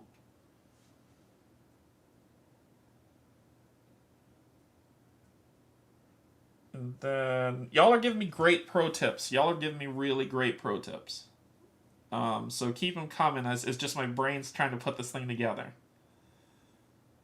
Then I could do this just to gain the white meeple, because I don't need the yellow right now. Is there anything else I need to do that I'm missing? I don't have wood, so these are out of the question. I've already done this. I don't have enough red to unlock any of these.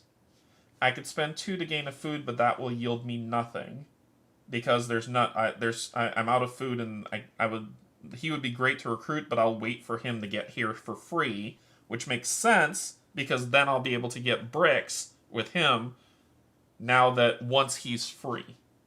So it's a waste to do 2. Yeah, the tucking the other card thing is important, but I need to... That's why I said I'm waiting for him to become free so I can get bricks to be able to do stuff. So I think I'm good. I think I'm okay. Okay, so I will bribe with black and brick to not take any damage, because I want the cards that I have. I'll put you here so now you're free. You will slide here. 1 will come here. Oh boy. Okay.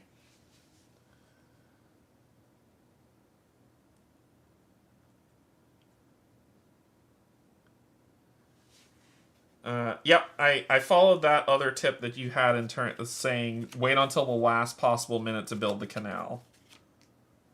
Yep, I was able to... yep, that made sense. That made sense. Okay.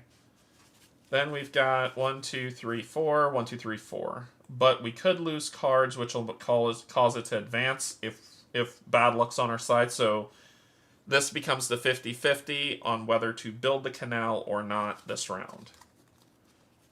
So we'll see. Let's pull our 4. Gain our resources. So that's our 4 cards. We gain white, cowrie shell, food, another white, and 1 of any color. That will be red. We're going to gain red. Yep, perfect. Okay. So now, let's do you to gain a food and a cowrie shell. We're then going to spend 2 food, 2 red and a yellow to kill you, which will give us 3 cowrie shells.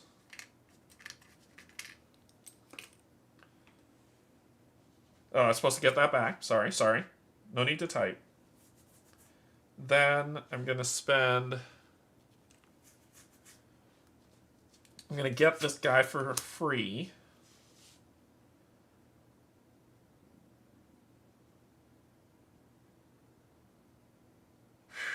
I'm going to spend... These are earmarked for this. I just don't know when I'm going to do it. I know I'm going to do it soon. It's probably going to be now.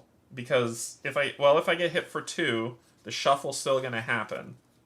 And I don't have enough to gain to be able to bribe either of them. I could get a food to bribe one, but I'd rather use a food to recruit for the double food, which is pretty good. So let me spend you to gain a clay.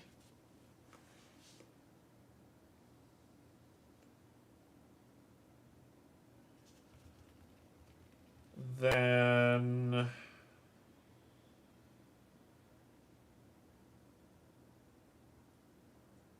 I could spend 2 of these to gain a food. And if I do that, the tide's still going to move, but at least I'll only lose 1 card instead of 2. So I'm going to convert 2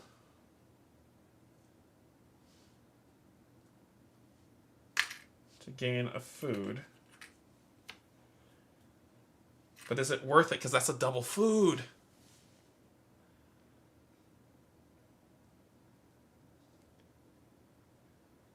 Yeah, I thought about that too, because I was like, I could build another thing here, right? I could build another thing here to be placed here to gain another. But the problem with that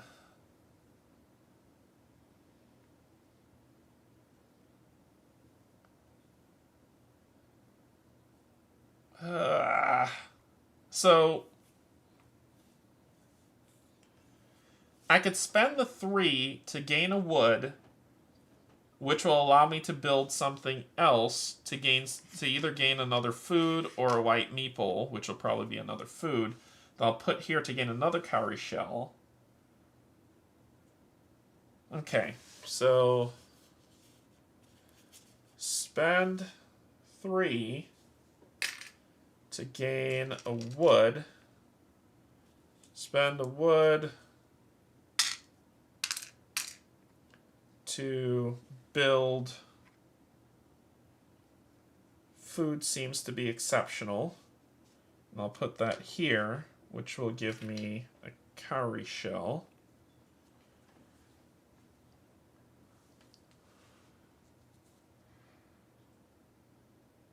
Then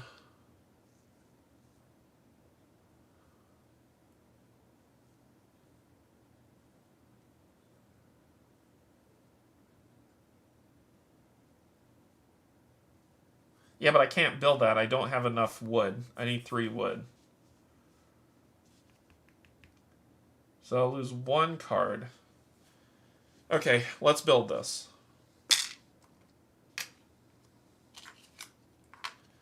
And I will gain a clay, a wood, and I read 42 in the book.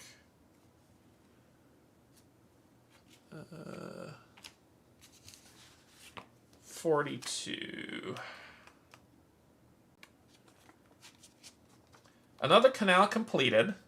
Another band of rebels seen scouting the camps along the river. The floodwaters flow away from essential lands and into streams and rivers, creating safe land to farm and settle. It is my hope that these men and women will see the restoration of this land and come to help complete this righteous work.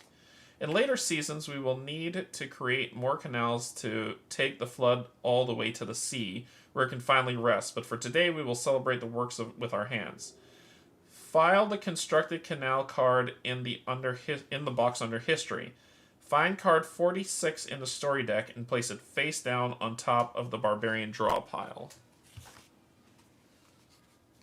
46.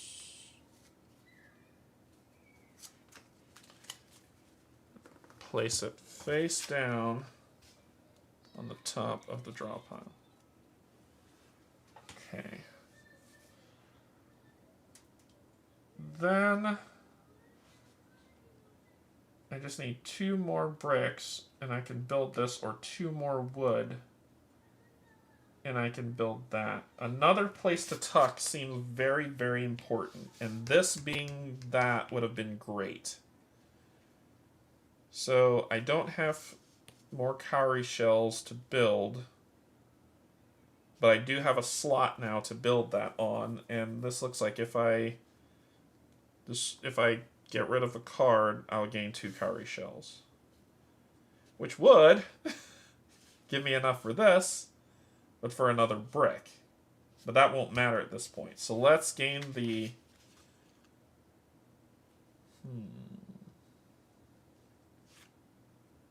This guy's staying with me, so let's gain that. And this one...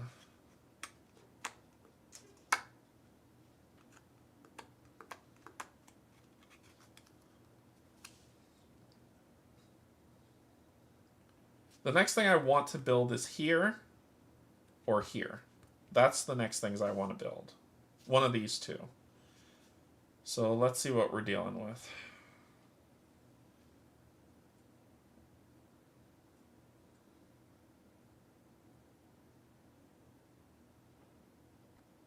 Okay, so let's just gain a white meeple. I was thinking of killing him for a red, but I'll do that.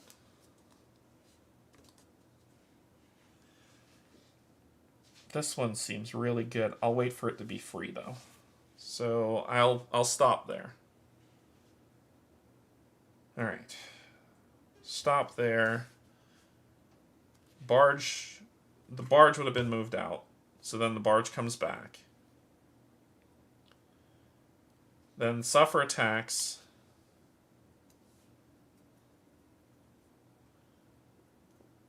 We'll spend this. Oh, I thought I did that already. Sorry, I thought I did that. Sorry, I thought I did that. And then we get that back. We'd spend this to do that. Suffer 1. Don't be good. Ah, it's the brick one. Damn it. Shoot. Then slide, slide, slide. Now it's 2 coming out, so slide, slide, slide, slide. 3 of any to defeat you. And then we draw 1, 2, 3. This would advance. Dadgummit. That was the one I wanted. This should probably be something I just do at the start of each round so I don't forget it. At the start of each round, I'm just going to do that. Just so I don't forget it at all. Okay. 4. Oop, wrong place. Okay. Alright, then let's ready up here. Boom. Boom. Boom. No. Da-da-da. Another food. And of any color. Jeez. I have a lot of weight. Let's see what we're looking at. I need a red, I need a blue. I think red is the play here. Red's the play. Red. Unless there's a way to... If I build, I'll be able to get another to be able to fight. I have a red here. Let's get a blue. We'll get a blue. Okay.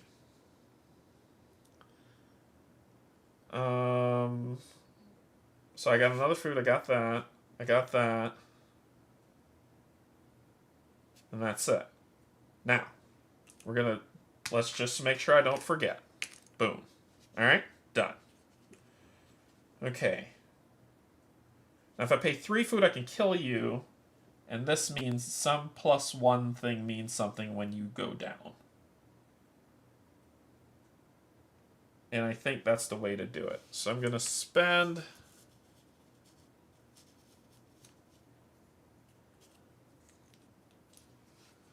You need to get rid of barbarians that will destroy... Yeah! Give me a minute! Give me a minute! Okay. Shoot, what was I gonna do? It's gone. What I was gonna do just went away. So I was like, give me a minute, give me a minute. What was I gonna do? I got the extra food for a purpose. Okay. It'll come back to me. I had a plan in my head and it's gone. So let me get this for free. Then I'll do 3 food. Oh, it's back now. 3 food. 1, 2, 3. Oh wait, it has to be. Is that any color or is that any color except white? So I don't have any color except white. Any color except white. Okay. Okay, so I'm gonna do this one to gain a black one. This one to gain a red one. And then I'll do the 3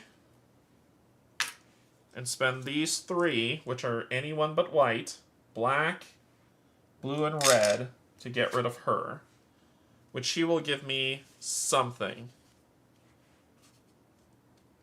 What is that? Draw 1 card from the top of the townsfolk draw piled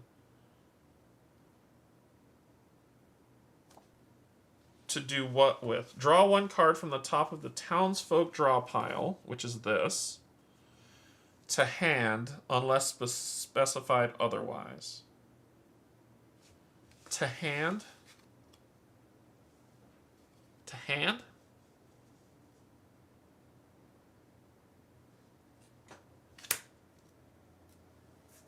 I'm assuming this comes in my hand? Is that outlined someplace else? Add it to your 4 cards. 4 cards? Free new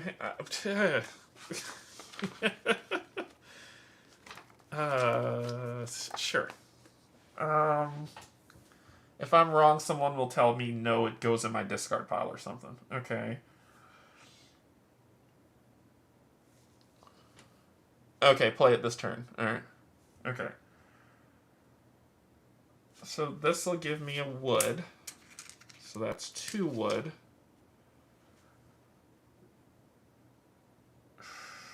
I'm 1 shy. How do I get a cowrie shell to gain a 3rd wood so that I can build one of these? Or, yeah, one of these is probably probably my next bet. And it has to go left to right, which means whites are now counts as reds. Okay, I'm putting it together. Okay, so I need 1 more wood, which means I need 1 more cowrie shell. How do I get another cowrie shell?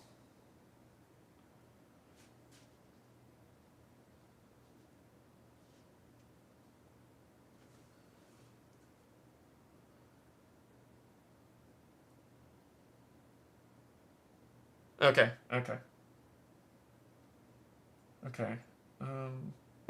That is irrelevant if I can't find another cowrie shell. I can get 2 cowrie shells by getting rid of a card. So what does that mean? But it doesn't sound like I want to do that. It says your exhausted pile. What does that mean? What does that mean, though? Because the thing just says your exhausted pile. So is that get rid of a card in my hand?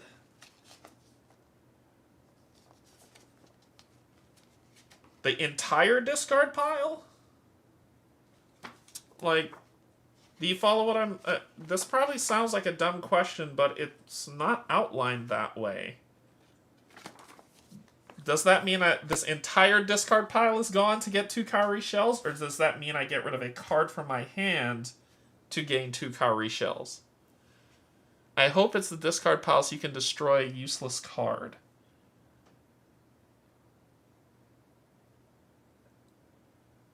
One card from discard pile. Thank you. So, and I get to choose. Okay, so I will gain this to gain a white meeple. Then I will get rid of this, because I have a plan, to gain 2 cowrie shells. Then I will get rid of 3 to gain a wood. Then I will spend 3, a brick, and a worker. Alright, what do we have here? Red seems to be what we need. I don't have cards that give me a lot of blues. I have cards that give me black. I have cards that give me yellow. So I'm between red. This can go here. So I'm down to these 3.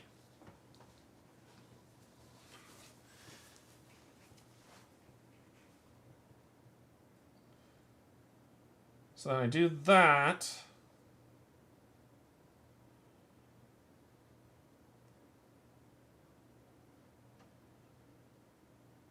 The yellow, not as much.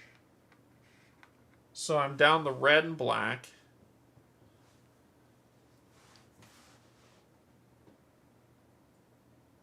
I'm going to go for red. I'm going to go for red. I'm going to place this here. And placing that there, I'm going to take a black. And I think do this to gain a white. Okay. Okay. Now. This is getting dangerous. This is getting super dangerous. Okay, so now I gotta think about what I want to do.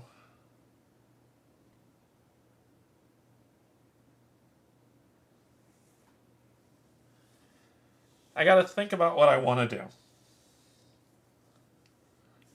If, because 2 cards are coming out this time, if I take 1 damage,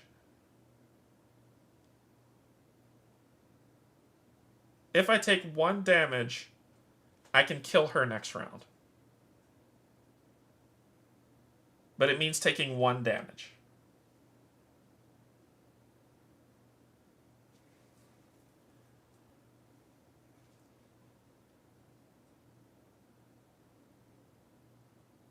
I could take no damage this round.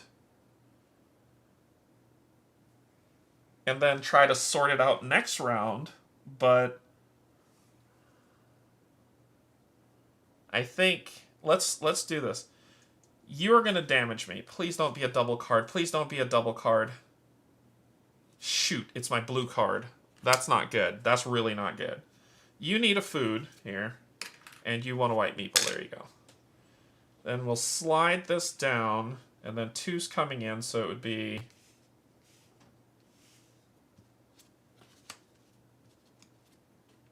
We're almost at loss condition here.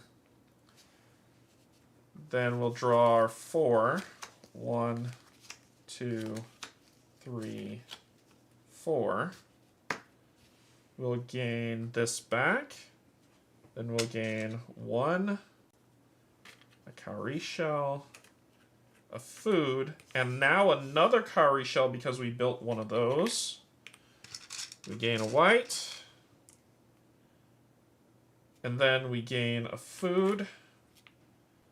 And another color. I'm trying to think of what this is going to be.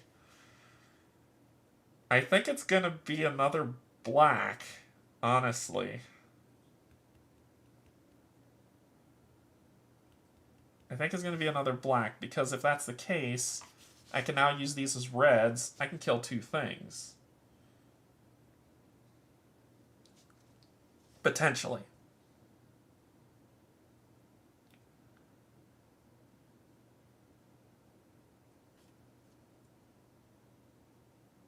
Yeah, let's do that. Black.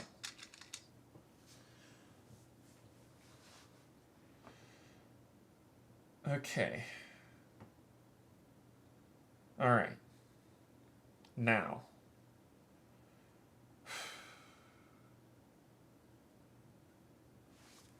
Let's do 2 food.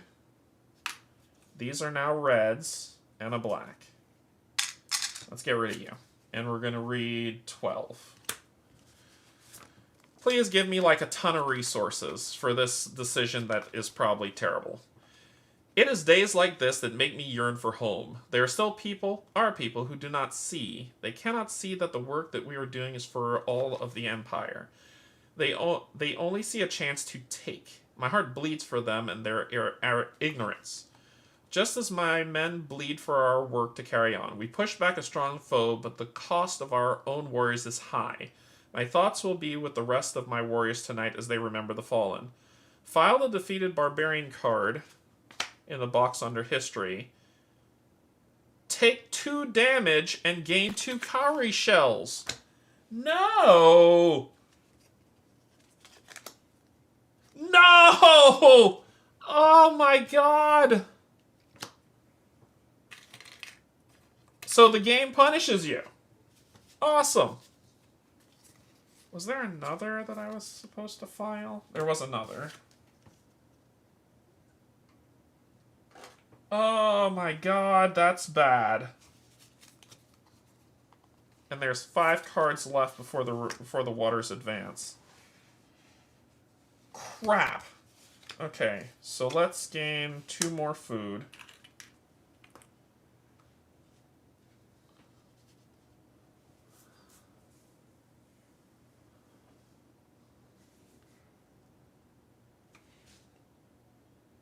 Wait, you would have given me a black. Why did I gain a black just now? I didn't need to do that. I should have gotten... whatever. Alright, so we'll do this to gain a black. This to gain a yellow. Okay, so I have enough to kill that guy. But I'm going to get punished again. If I fight him, I'm going to get punished again. Whatever. Here we go. 2 black and a yellow. Punish me again, 22. So I did stuff and I'm getting punished.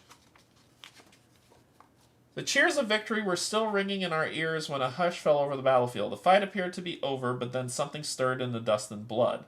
A brute of a man who had fought to overcome our forces, blood streaming down his face, was rising, staggering to his feet. His sword still in his hand, he turned back towards our men, lifted his head, and tightened the grip on his hilt. Do I want to do this? I don't know if I want to do this.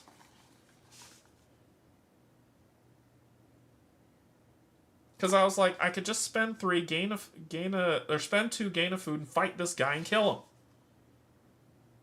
Screw that. No. I'm not getting punished by this game again. Sorry. No. No. I'm gonna get punished. I'm not doing it. Give me my 2 food back. Let's do this other way. We're going to spend 2 cowrie shells to gain a food. We're gonna spend the 3 food to spend 2 of these and 1 black to kill this guy. To gain this. I get punished for killing them. Alright, cool. Nope, not interested. Not even remotely interested in fighting that guy. Nope. I'll wait until he moves down to 1 or something.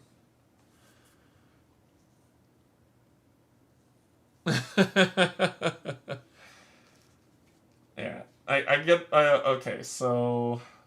Nope, y'all can be mad. So I'll take 2 damage, which will cause the river to move forward this round. Well, I can gain a food to bribe 1 of them, so I'll take 1 damage, and the river won't advance next round. Okay. Use meeple to gain food from the board. Oh, right. I could use the meeple to gain food from the board. I thought I did that already. Maybe I didn't. I thought I did. So then I wouldn't have to spend the 2. I thought I did that. I thought, like, every round I said I'm going to do that starting. Maybe I missed that. Okay. So that would have given me the food that I needed to beat him. And that would have done it.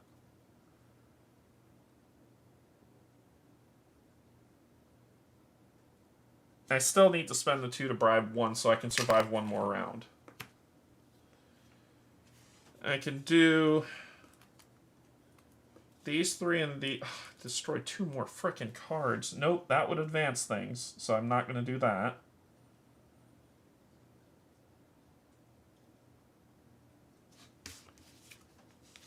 Gain a white meeple.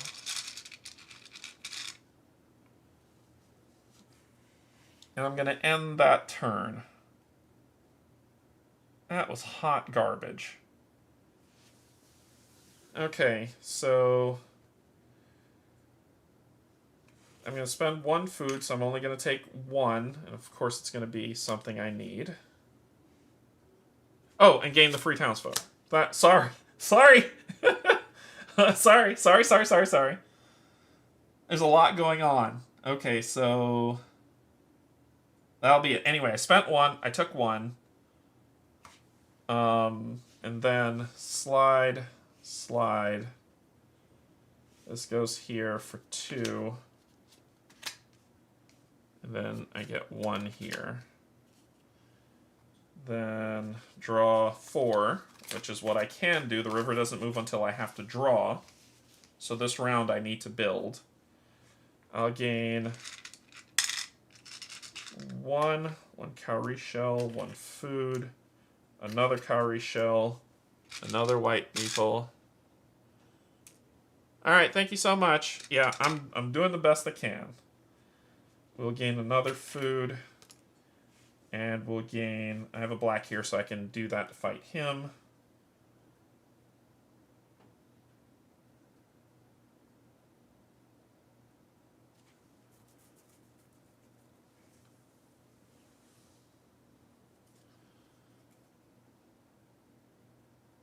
Second townfolk's card is a barbarian.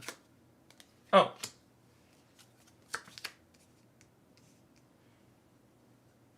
Thank you. Goofed out a little bit. Alright, I'm here. So... he's beaten this round.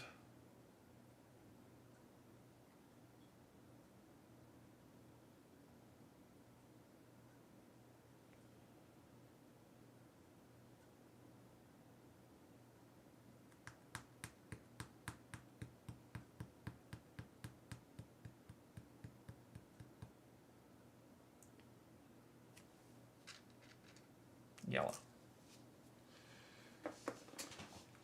Okay, so let's get this back, spend it to gain the food, gain the freebie. So let's just make that part of our auto thing. Spend this, gain a black, spend 2 food to do black, yellow. Come on, game. Punish us as you see fit. Frickin' hell.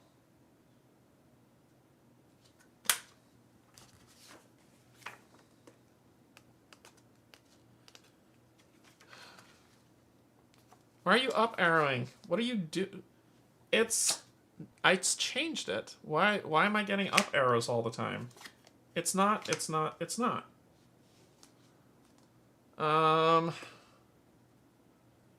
File the defeated, file that into history and place card 36 in the story deck and place it face up into the space where the defeated barbarian card was sitting. 36. Alright, Jen, thank you so much for joining. 36. So he goes there.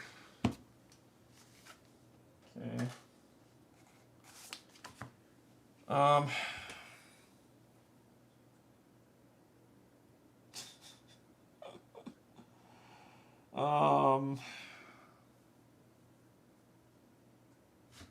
Gain 2 bricks.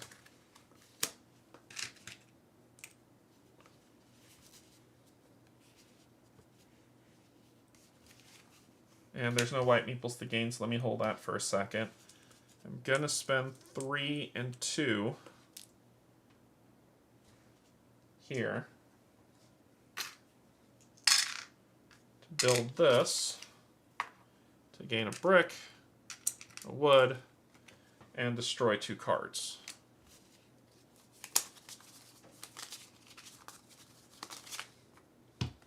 I'll have to shuffle, so you move up.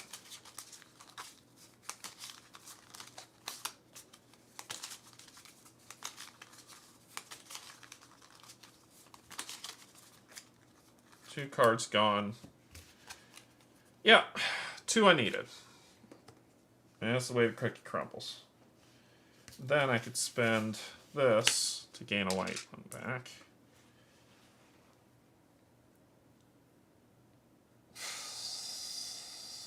How do I get a black meeple? Build the green hut. So build the green hut.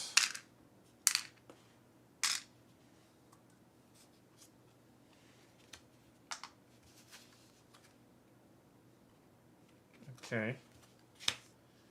So that opens up this space. Then I could do this to gain a black meeple. Spend these 2 to gain a food.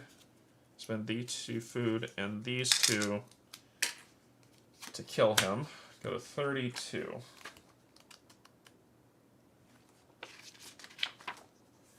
A shout of triumph, cheers of victory. The enemy was falling back, their champion finally falling to our own brave fighters. We thought he would never go down again, but this time he wasn't getting back up. We made sure of it. Follow it. Okay, we gain stuff. We gain a wood, a clay, and 2 cowrie shells. You gain a cowrie shell from back of that card. Cowrie shell from back of card. Which is what that is. Okay. Alright. So I could do 2 to gain a food. I could spend to do that, and I have a brick to not take any damage. I am luckily able to survive this round with my skin intact. Oh, and when I put this here, I got the food I needed when I did that, right? I think I did. I think I got the food when I did that. Okay. So we'll spend 2 to gain a food.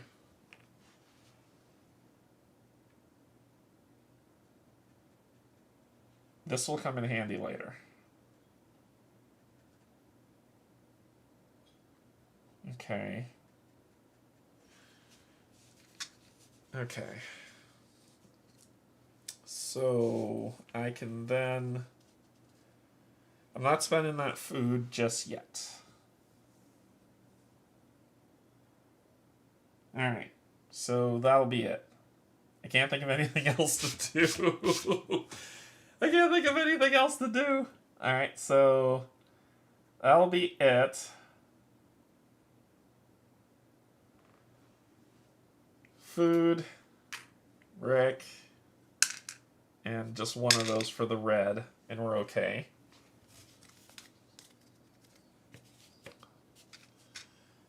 Then slide, slide. And I have to draw 2, right? I have to draw 2.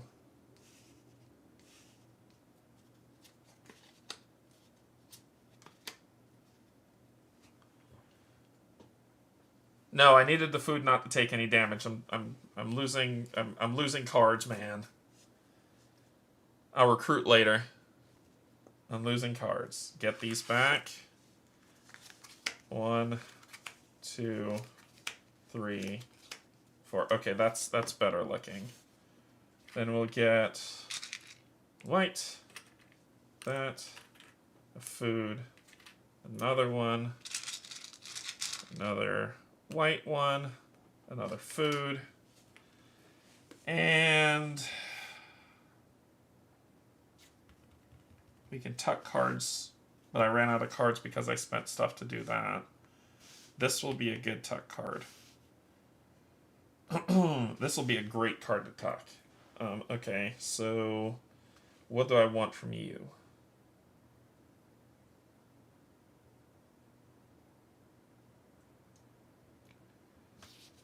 Actually, any color works. Let's go blue. Then we're going to tuck this card. We're going to gain 2 food.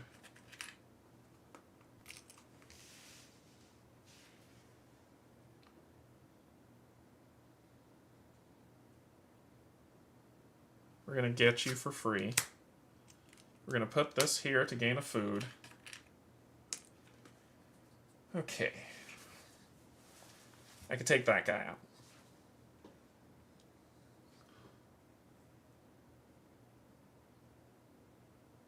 So we're going to spend, it's a lot of food to spend for this, but we're going to spend, that's the only guy I could take out straight away. So let's spend 3 food, 2 of these in the blue, to take this guy out to gain 2 more cowrie shells and a clay. We're going to gain wood. We're going to gain another clay. Okay. Now, what do we want to do about you?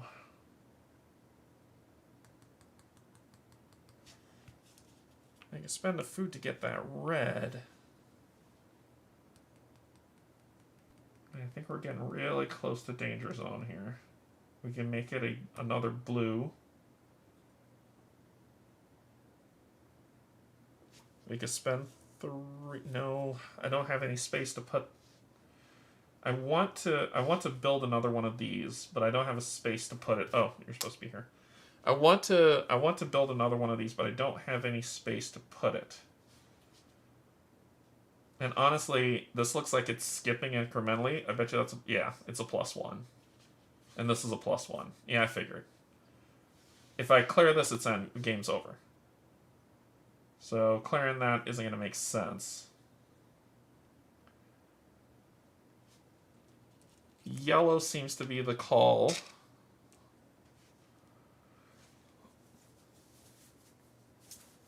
I could spend the food.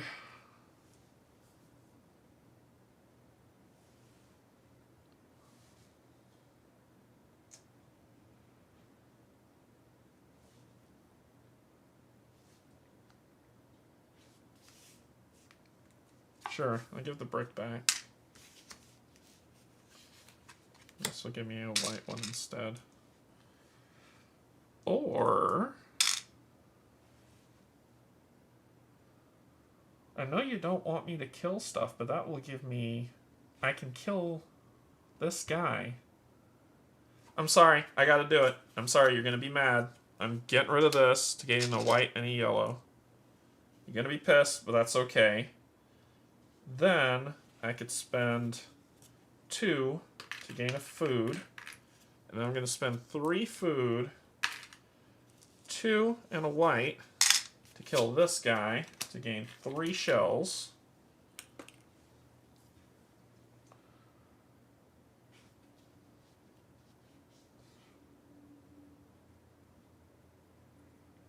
I'll spend 2 to gain a food, to spend it to recruit this guy because I don't want to lose him. We're only going to have the freebie slot left at the end of this. And I have enough to build here. The problem is I don't have a space. So I have a brick, I have a red meeple, and I have food.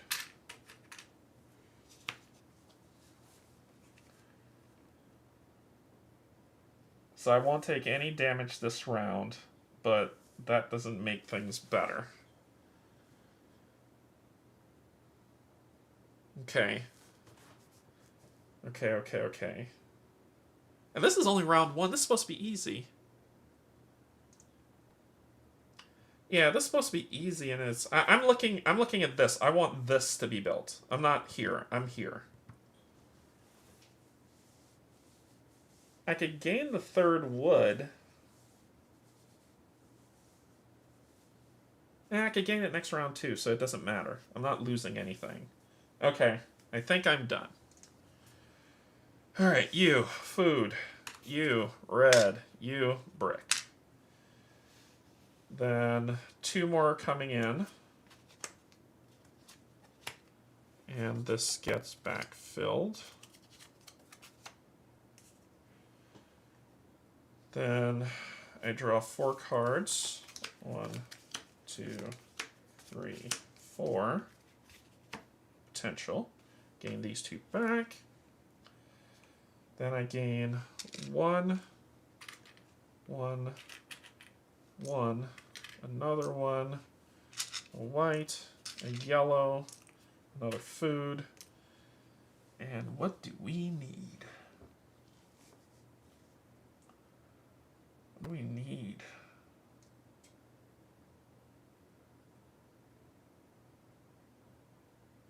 I'm here. What do we need? A blue. This could be a yellow. And I could kill her and gain 2 shells and a wood, which will only cost 2.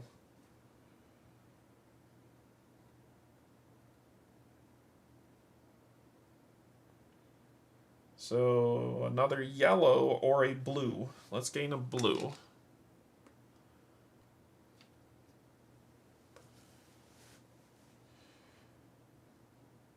Then we'll do this to gain a yellow.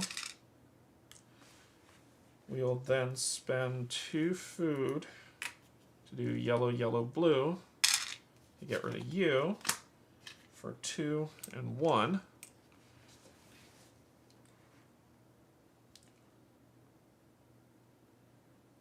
You are free. You are free.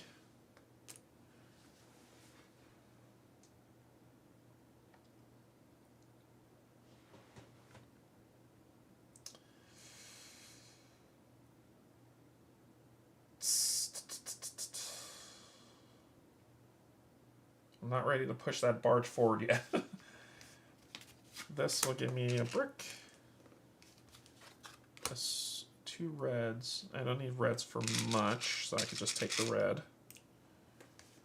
The black is important. Alright, so let's survey the land. I need black, black, blue. Actually, I can kill you to get 2 blacks and kill that guy. I'm going to do that. And I'm going to get 2 blacks instead of 1. And then I'll put this here to gain a blue. And then I'll spend 1 food to black, black, blue this guy to gain a shell and a white. Okay. I'm kind of maintaining at this point. I have a brick, I have yellow, I don't have a blue, and the waters are going to advance, so I need to do this. So I'll do 3 and 2. 3 and 2. To do this, I'll gain brick, wood, and 2 cards are gone. Okay. Then I could build 2 things here. Okay, so I got 2 brick, but I could spend 3 to gain another brick. Or almost did something stupid. I'm going to spend 3 to gain a wood. I don't have to do that. Let's pull that back. I'm going to spend 3 wood, 1 brick, and a worker. And the color I need is yellow. The name of the sound of my voice is yellow. And I'll put this here to gain a black.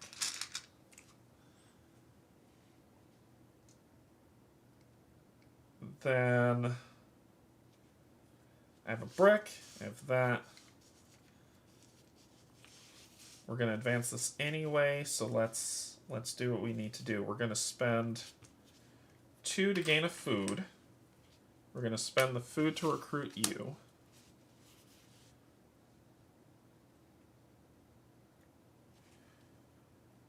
Now we've got...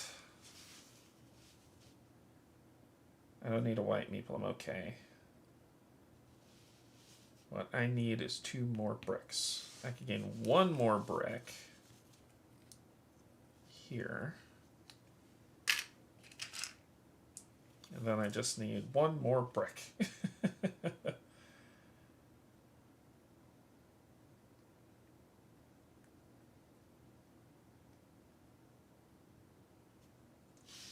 Or 1 more brick or 1 more wood. This seems to be super powerful.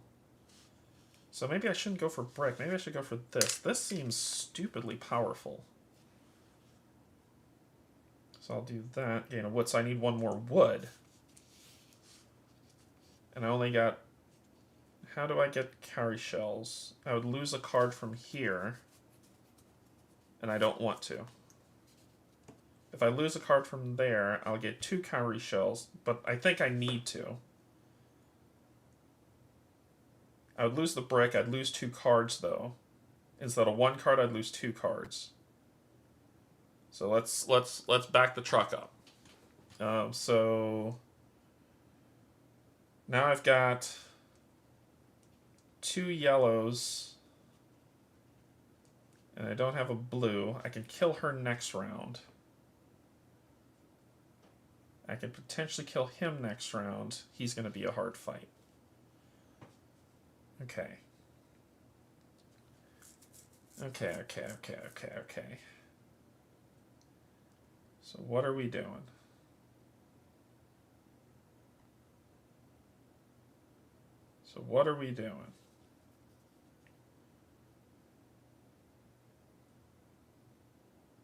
We are going to chill.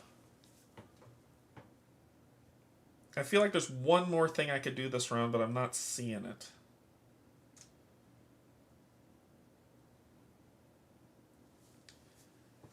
This seems to be the thing you want. This saves lives. Okay, so let's put the boat back. Oh wait, we gotta suffer damage first. So we'll spend brick, white meeple, and lose a card. Not awful, not great, but not awful. Then we put the boat back. We have to draw 3 cards. So we're almost at loss condition. Then we refill with 1. Then we draw 1.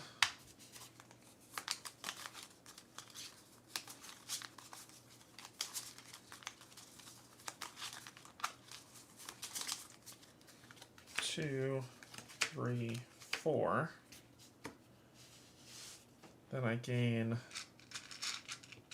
a white, a shell, a food, another shell. Get these back. A white, a yellow, another food, and a blue.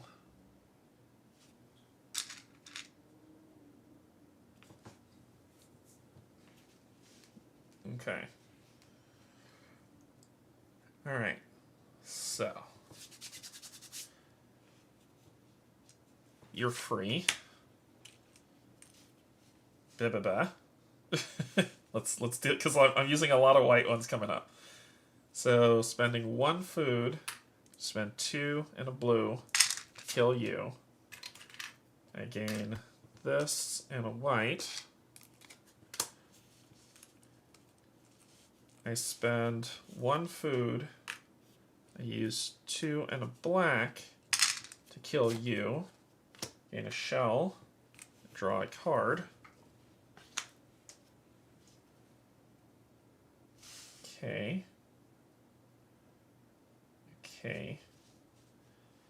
I'm going to put this here to gain a food. This here to gain a black.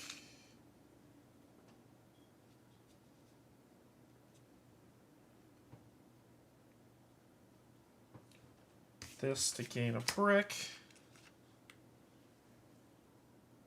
This to gain a wood.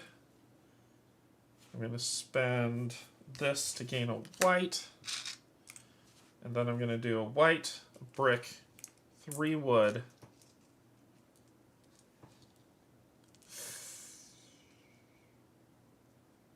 Yeah. To do black. To gain a red. Actually, I don't need a red. I'm getting a ton of red. Oh, yeah, that's fine. A lot of red. I just need one more black, and I could spend a white and a food to gain a black, but I need 3 food to beat you. So I could spend these 2 to gain 2 food. Well, the 4 to gain 2 food. So now I have this, this.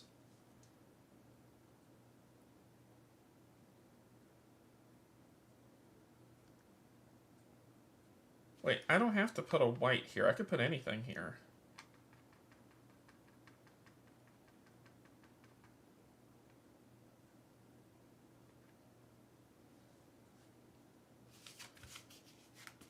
So I think I'm going to retcon that. Instead of putting a white, I put a red there. I don't think it has to be a white there. I think it just has to be anything. So I would have gained the 2 red, and I would have used the red there instead of the white. Then I have enough to beat you. Spend 2 food, kill that guy, gain. Spend 2 food.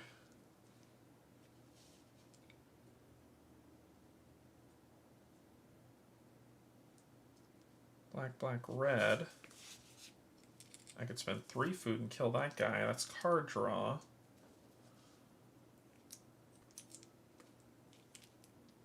I don't know. We're getting close, but I think I think I'm wishing on a star here. It's going to be for this guy. And I'll do this and gain a card. I'm wishing on a star here. This will give me a yellow.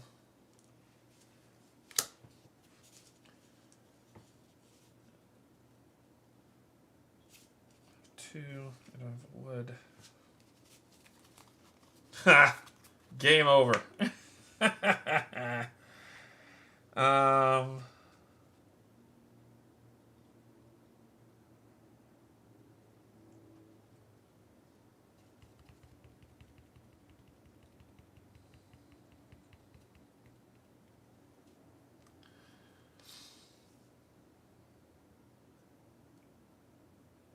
I could get rid of a card to gain 2, get 4 to get a white.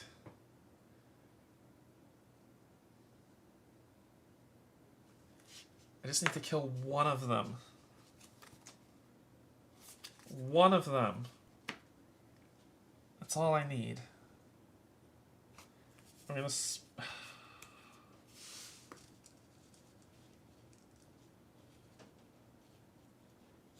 If I could find a way to just kill one of them.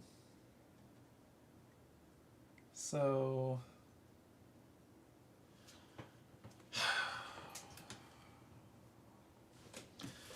What's the loss? If the water hits, I lose. Is that the... Let me reread the loss condition. Because I think... I can bribe him, I can't bribe them. That's the problem. And the river's here, so I'm seeing the loss condition. If the flood moves onto an unbuilt section of the canal... So, yep. So this is the loss condition. Red, yellow, black, white are equivalent. Oh, so this is a white. This is a white. Oh, I can go any direction. I could go any direction with it. Oh. Okay. I don't have enough food to make this work. Sorry, my brain was this is this, not blah, blah, blah, blah, blah, blah, blah. So I don't have... Well, that makes things different. Put you back. Put you back. Put you back. Give me back my white, my red, and my black. That makes things... And my 3 food. That makes things completely different. Alright, so... I'm gonna spend...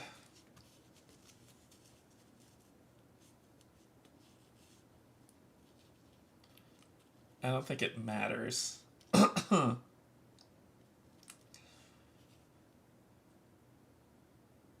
He would help me. I don't have blue, though. These two I can't do anything about. These two I can. And it just makes sense. It makes sense. It was the best play. It was the best play. It was the best play. Oh, okay. So I could start spending crap on this. Alright, so I don't have the food to be able to fight them. Oh, this guy died. I don't have the food to be able to fight them. I can bribe one, I can't bribe two, and that's going to hit the card and we'll lose. However, I could build the canal. I need 4 meeples. These are the 4 I need. And the 3 shells to build the canal. So that's what we're going to do. We're going to build the canal. 3, and then all of that. Because they're transferable. I need to destroy 2 cards. And read 34.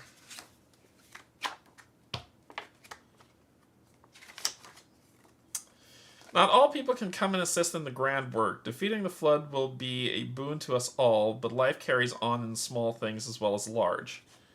Nearby villages do what they can help, but they still must farm, forage, fight, and thrive. So it is with great pride in our people and deepest of honor that I accepted a gift today from a family from the nearby mountains. They see what we are doing and how it benefits all. They are grateful for the work, but they cannot see how grateful I am to them. So this gets filed away in history. We're going to grab 37, file it under box on health, and we'll gain 2 provisions. So 37.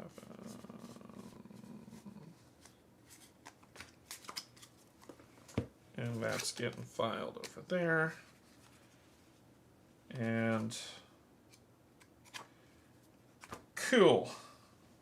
Okay. And we gain 2 provisions. Okay. I think that is as far as we get. That was interesting. So 1, 2, all my food cards gone.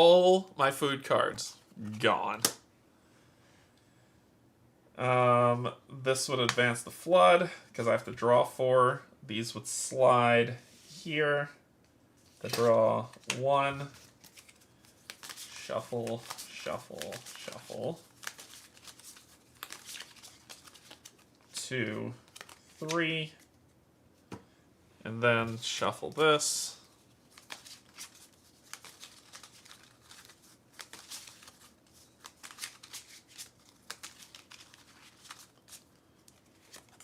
One free card. Take this over. This is bad. This is super bad. 1, 2, 3, 4. I got the water's advancing no matter what.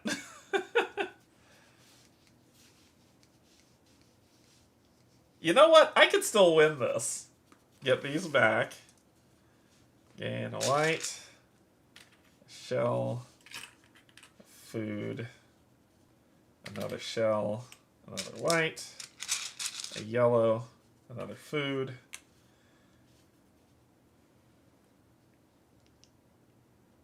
Yeah, that's what I was saying. I could potentially win this. I mean, technically I have enough cards to survive this. I just have to build the canal. So I need to get this. And it can be any one of these colors. Because it doesn't matter. Because I 1, 2, 3, 4, 5, 6. I have 4, 5, 6, 7. I have 7 cards. I just build the canal and I win. Oh no, it destroys 2. Ooh. I don't know how this works. Oh, that's why she said I need to kill 1. That's why Kate said I need to kill 1. So let's gain... Gain a black.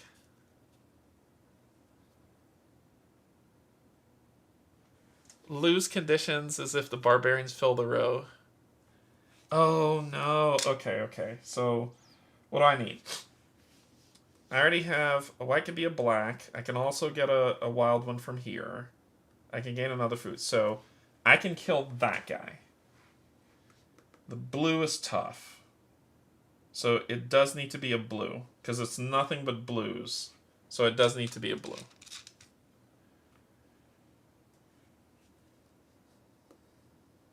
Okay. Okay. Free. And I need to kill 3 barbarians, or else I'm screwed. Okay, so let's do... Your advice is just to build the canal. Okay, blue, red, 2 white, and 2 shells. Well, let's get some shells. We need 1 more shell to just build the canal. We need 1 more shell. So how do we get shells? How do we get shells? We kill stuff. That's how we get shells. So we need these to do it, which means these are what we have, which means I need to find a way to gain... Oh, here. Okay, so we do... Let's get a yellow. Yellow. Then we will spend 1 food to do this, to kill him, to gain 2 and a brick. Then we will build the canal. 1, 2, 3.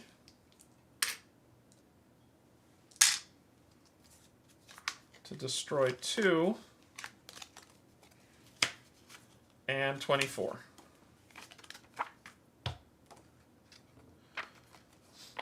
I have been waiting hours for my workers to return from finishing our most recent canal. When a shout came up from the edge of the tents, the workers had returned, but they were bloodied and tired. Barbarians had been roaming near and near to our camps, scouting for ways they can hurt our efforts. It seems like they found what they were looking for. So this gets filed. Find story card 34. So there's a new one that gets added to the group. And I take another damage.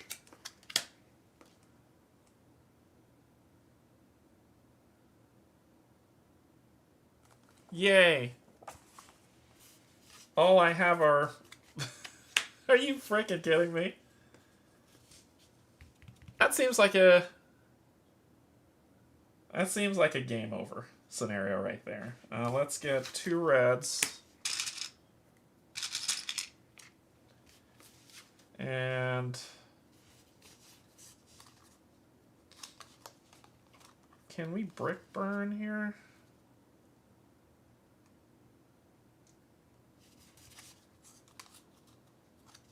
Four cards, 5 stuff, but it'll fill up. What am I going to do with you? The brick isn't going to help. The 2 reds might have helped. But I don't have blue. I don't have blue. And I do have enough food. So instead, I would have burned this to get the other red too. Then I'll spend 3 food and these 3 to kill you to gain 3 shells.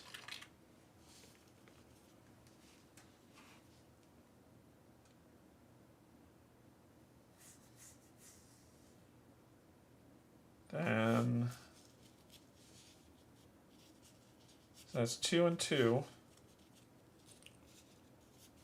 It's 2 and 2. Then I'll burn this. This is gonna be nasty. To gain a wood and a black maple.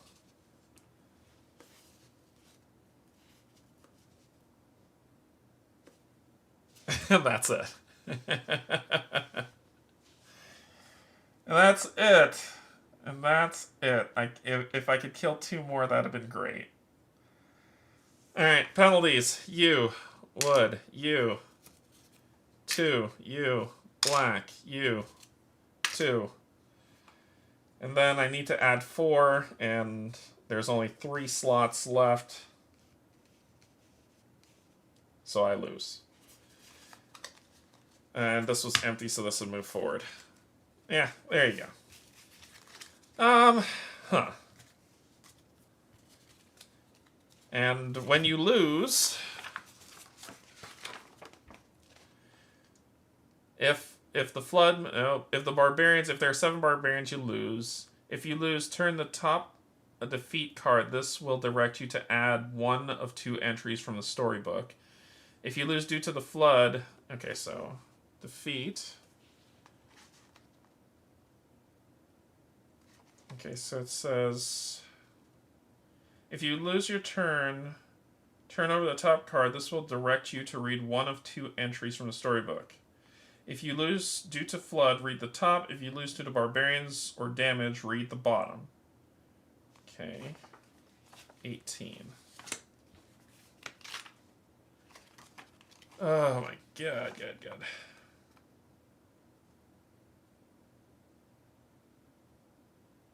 So it's kind of like you lose but push forward.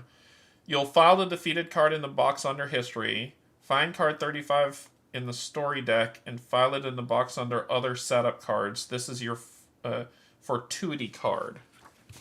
The fortuity card is this guy. It gives us something. So that gets filed for next for fortuity.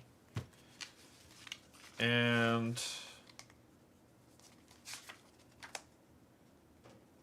for future games, place this fortuity card alongside the board. It has an ongoing ability that rewards you with 1 shell from the supply each time you place a worker and a hut space. So this gets filed.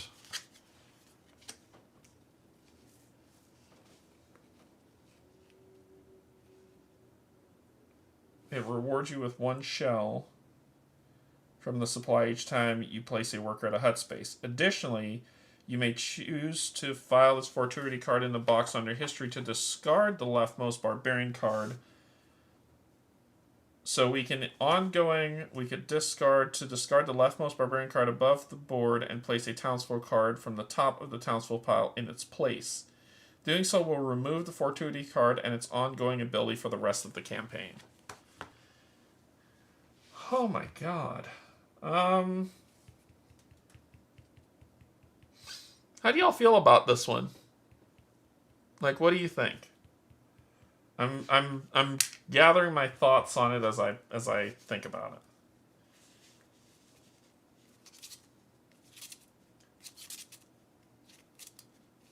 I don't know how I did.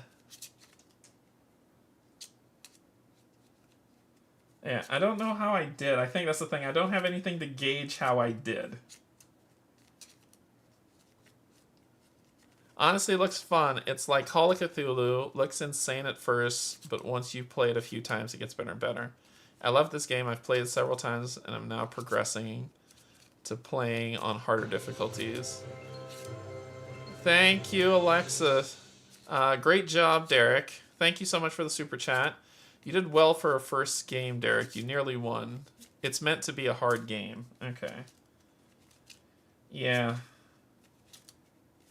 I don't know how I feel about it. I think you will dream of shells, bricks, and barbarians tonight. I don't know how I feel about it. I really don't know how I feel about it.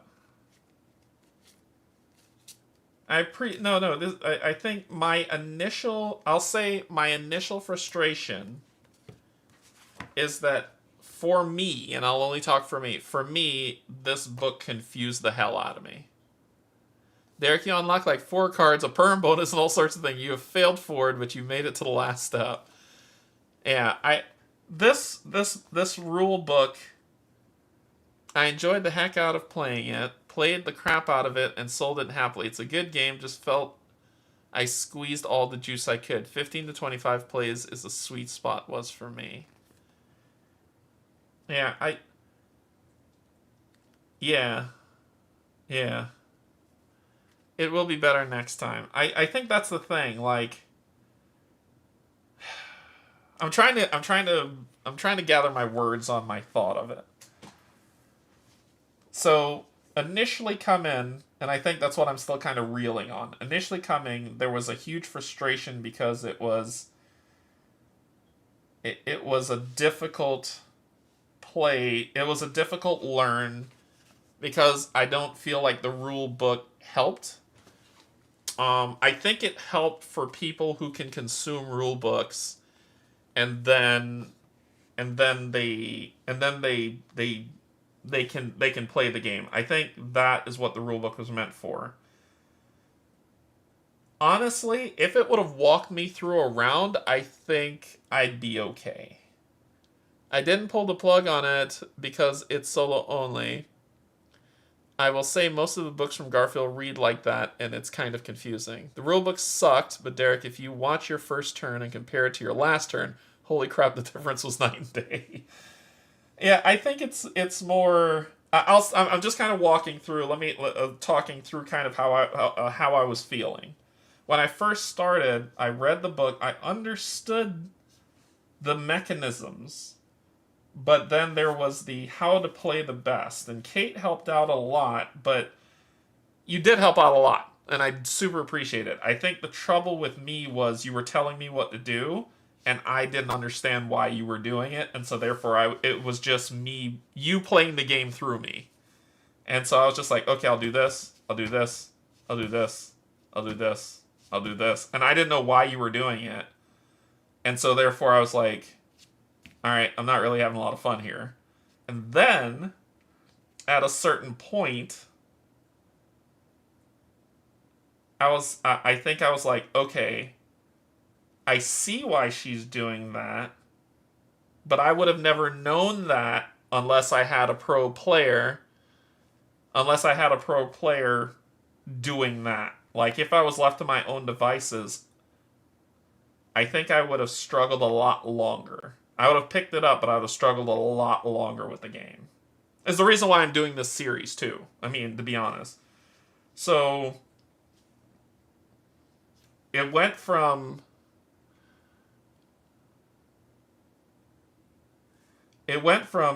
I'm not really sure how to begin to I'm on rails here because I don't know what I'm doing. I'm just doing stuff that somebody's telling me to do, to I see what's happening, to okay, I get what each thing is supposed to do, and then comes the rest as you play. It comes the rest as you keep playing the game, like what Dan was saying. Like it's you kind of brain burn it into how you build the game out. It was like I tried to take aspects of Hadrian's Wall into this game, and I think it confused me. Because Hadrian's Wall it's pretty easy. It's just the trick of it what comes in. This one, it's completely different. It's not the same, and that's what threw me because I'm like, okay, how do I get other stuff back? Well, I got to do this. And early game, it sounds like you're gonna take some hits, but your early game should be buying these 3 no matter what, so that when you take the hits, you can offset the hits. You're gonna lose your happy cards. You just need to come to terms with losing your happy cards. They're gonna vanish. You just have to learn how to best mitigate losing those cards that you really care about. Tucking cards. The tucking cards mechanic. It depends, and Wolfie said this. I'll give Wolfie. Wolfie said this pretty well, where he was like, look at the barbarian board, and figure out what you need for the next round or 2, and that's the card you tuck. So when I was like, oh, I'm going to tuck this thing to get a shell card, I understand now why Kate was like, stop, don't do that. Because it was going to push the river up. It was going to push the flood up faster because I'd be burning through this deck faster. And it's not going to yield me anything worthwhile because all it's giving me is a card draw and a shell. So where I'm sitting here saying a card draw sounds lovely, it really isn't.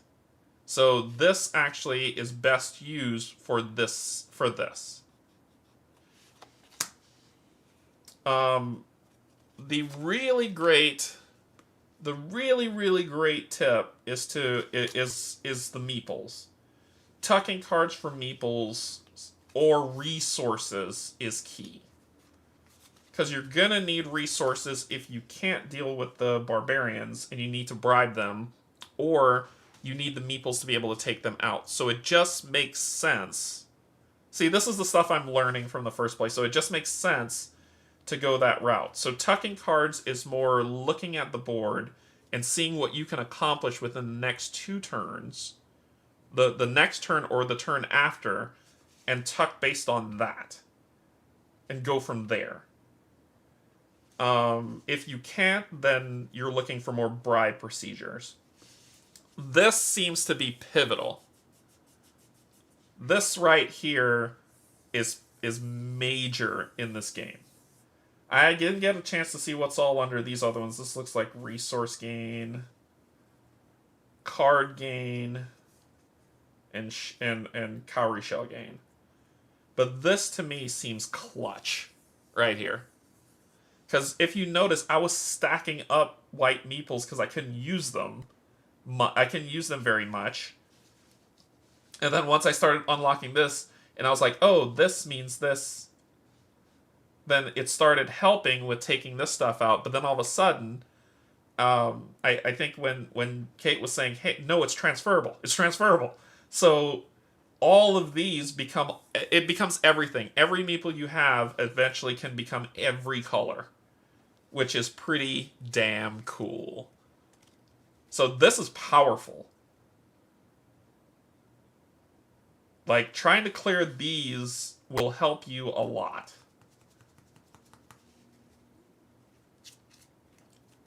Every game will be different, and you will need a different combination of buildings because your draw deck will never be the same. Yeah. This seems pivotal to unlock at least one of these slots as early as you can. At least one. One here for sure, and probably this one so you can get any meeple you want is pretty cool. But this seems big. So yeah, you see, that's the thing, I like it, but I don't know how I feel about it. Like, but I like it. Maybe I need to just kind of do sometime next year, box this up, and redo it sometime next year. And then try it, and then come back to it again. So, getting the first green 2 helps. Getting that first green 2 helps also, because it gives you +1 tuck space, and also the random sell and run! Also 1 round. Yeah, I don't know how I feel about it. And I feel like I need to play it again to know, now that I get it, I need to play it again to understand how I feel about it. Now that I know that's a thing. Yeah.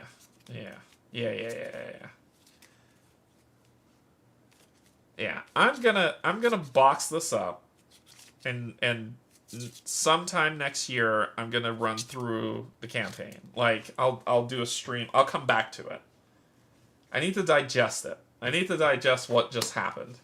I'm gonna reset it too. I'm gonna reset it and come back to it. So we'll see how it goes.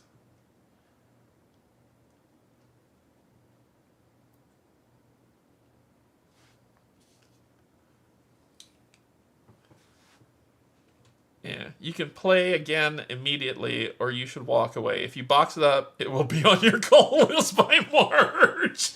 Well, I can't because I got other games to do. I got other games to do, right? We gotta give love to other games as we go through this. Sleeveless game. I think what I'm gonna do is I'm gonna shelf it. I'm gonna shelf it, and I'm going to come back to it next year. And when I say next year, I probably say I mean early next year. Um, and we're gonna try it. We're gonna give it a whirl. We're gonna go through the full campaign together, and see how that goes. I think that's probably the best way to make this to determine this because I don't hate it. I hated it when I first started it, but I don't hate it now. I think I just like the people who I know they know the types of games that I like. All of them all of them have told me that if you stick with it, you'll like it. And they know the types of games I like. So I'll believe that. Because I think Janet told me that, Kate's told me that, Cynthia's told me that, Dan's told me that. So I'm okay to give it a shot. I give it another shot. I'm willing to give it another try at another time. I think now I need to step back, let my brain percolate, and come back and try it a different time. I think that's what we're gonna do. Okay. What time is it? Holy crap! We've been playing for 3 hours. I've been struggling for this game for 3 hours. Jesus. All right, that's going to be all for today. Usually around this time I have the lunchtime stream of Marvel United, but as you can see, we're doing something different since I'm off work and it's a Tuesday. Games where you don't roll dice. I do well. I do well. Honestly, regardless of what you do, I'm glad you played it. I'm going to look into this game now because it looks fun. Yeah, and that's the point, right? I gotta ask everybody in the chat, whoever's still here. I gotta ask y'all. This is the second day of this grab the rule book and go through the rule book together and go through a game. How has this been for y'all? Are you my voice sounds like nails on a chalkboard or are y'all enjoying this? Like how are you all enjoying this?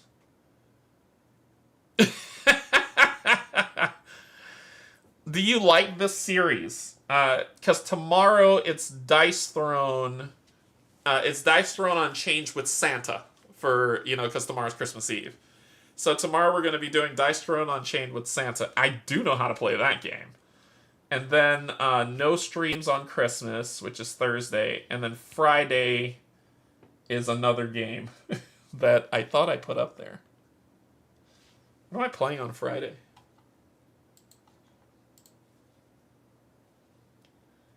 Your channel. Set a watch. Which, so tomorrow's Dice Throne with Santa. Friday is Set a Watch. The Doomed Run. I have no idea how to play that. And then next Monday we're going to be doing Dawn of Madness. It's cool I really like the series. I enjoy watching you play games and also learning. Tomorrow's the Snakes and Ladders. I'd like you to teach me Voidfall in real time. That's a Steve thing. Oh, what do we got? Let's see. It's cool seeing a kind of first impressions. Getting to see new games is always fun. Fun. You're trying to kill it. I played Doom Run, but it's been a while. Dawn of Madness. Oh, yeah. I'm going to go through. I'm going to try. We're going to sit down and we're going to. It's not a learn. I will learn to play Dawn of Madness. If I sit down and try to learn from that book, it's going to be. We won't start playing the game until 3 hours in. I'm going to learn the game and play Dawn of Madness, the campaign. So. The Learn series is more meant for books that are more digestible. I've played Dawn of Madness before. Yeah, I played Dawn of Madness before. I will learn how to play that. There's Adventures in Creative Studios has a really great learning thing modules for Dawn of Madness, and I'm gonna go through all of those. If you want confusing, why we should try get Derek to do the series with Kingdom Death I already know how to play Kingdom Death Monster and Gloomhaven. So I already know how to play those two. So it wouldn't work, Wolfie. And I don't want to play that 4-player. However, I do have a surprise. Oh, let's go up to the top. I got a couple things to talk about. Let's do that. So, interesting thing. I have Aeon's Trespass Odyssey, and I think I've roped someone into being able to create a series where we play through it all, where we play through the cycle 1 on stream. I think I've roped someone in, and if that's the case, that's next year's thing that's coming. But I do want to go through Dawn of Madness. I have the app for the character I want to play, so we'll go through that to play through his story. I have Hexplore Mountains of Gadai that's going to be coming to the channel, because I got to play that. And the Elder Scrolls, we're going to be doing a campaign of that coming up. So we've got a lot of content. Of course, Pac-Man will be back in the new year, where we continue to play through all of Aeon's End. We're doing a pretty good job of that. Then he and I have next on the docket after that is Tidal Blades 2 that we'll be playing together. Yeah. Get Kingdom Legacy. ATO looking for group. Enormity will totally arrive next year. No, Aeon Trespass first. But we'll go through that. So the things that are going to be coming up for the rest of this week are already outlined. Saturday I will be playing a game. I just haven't decided what it is yet. But we will be playing another. I know what it is. It's probably going to be Curse Castle that we'll play together. So we're gonna start playing the solo series games by Gabe Barrett. He's the guy that made Robomon. Yeah, he's the guy that made Robomon. I'll be going. That's Saturday, and I'll get that set up. Sunday is Arkham Horror with Kate and Cynthia. Then Monday is Dawn of Madness. Tuesday is Dawn of Madness. And if we haven't beat it by then, Wednesday is Dawn of Madness or another game. So it's gonna be interesting. I know Dawn of Madness will probably take 2 days, but that's what it'll be.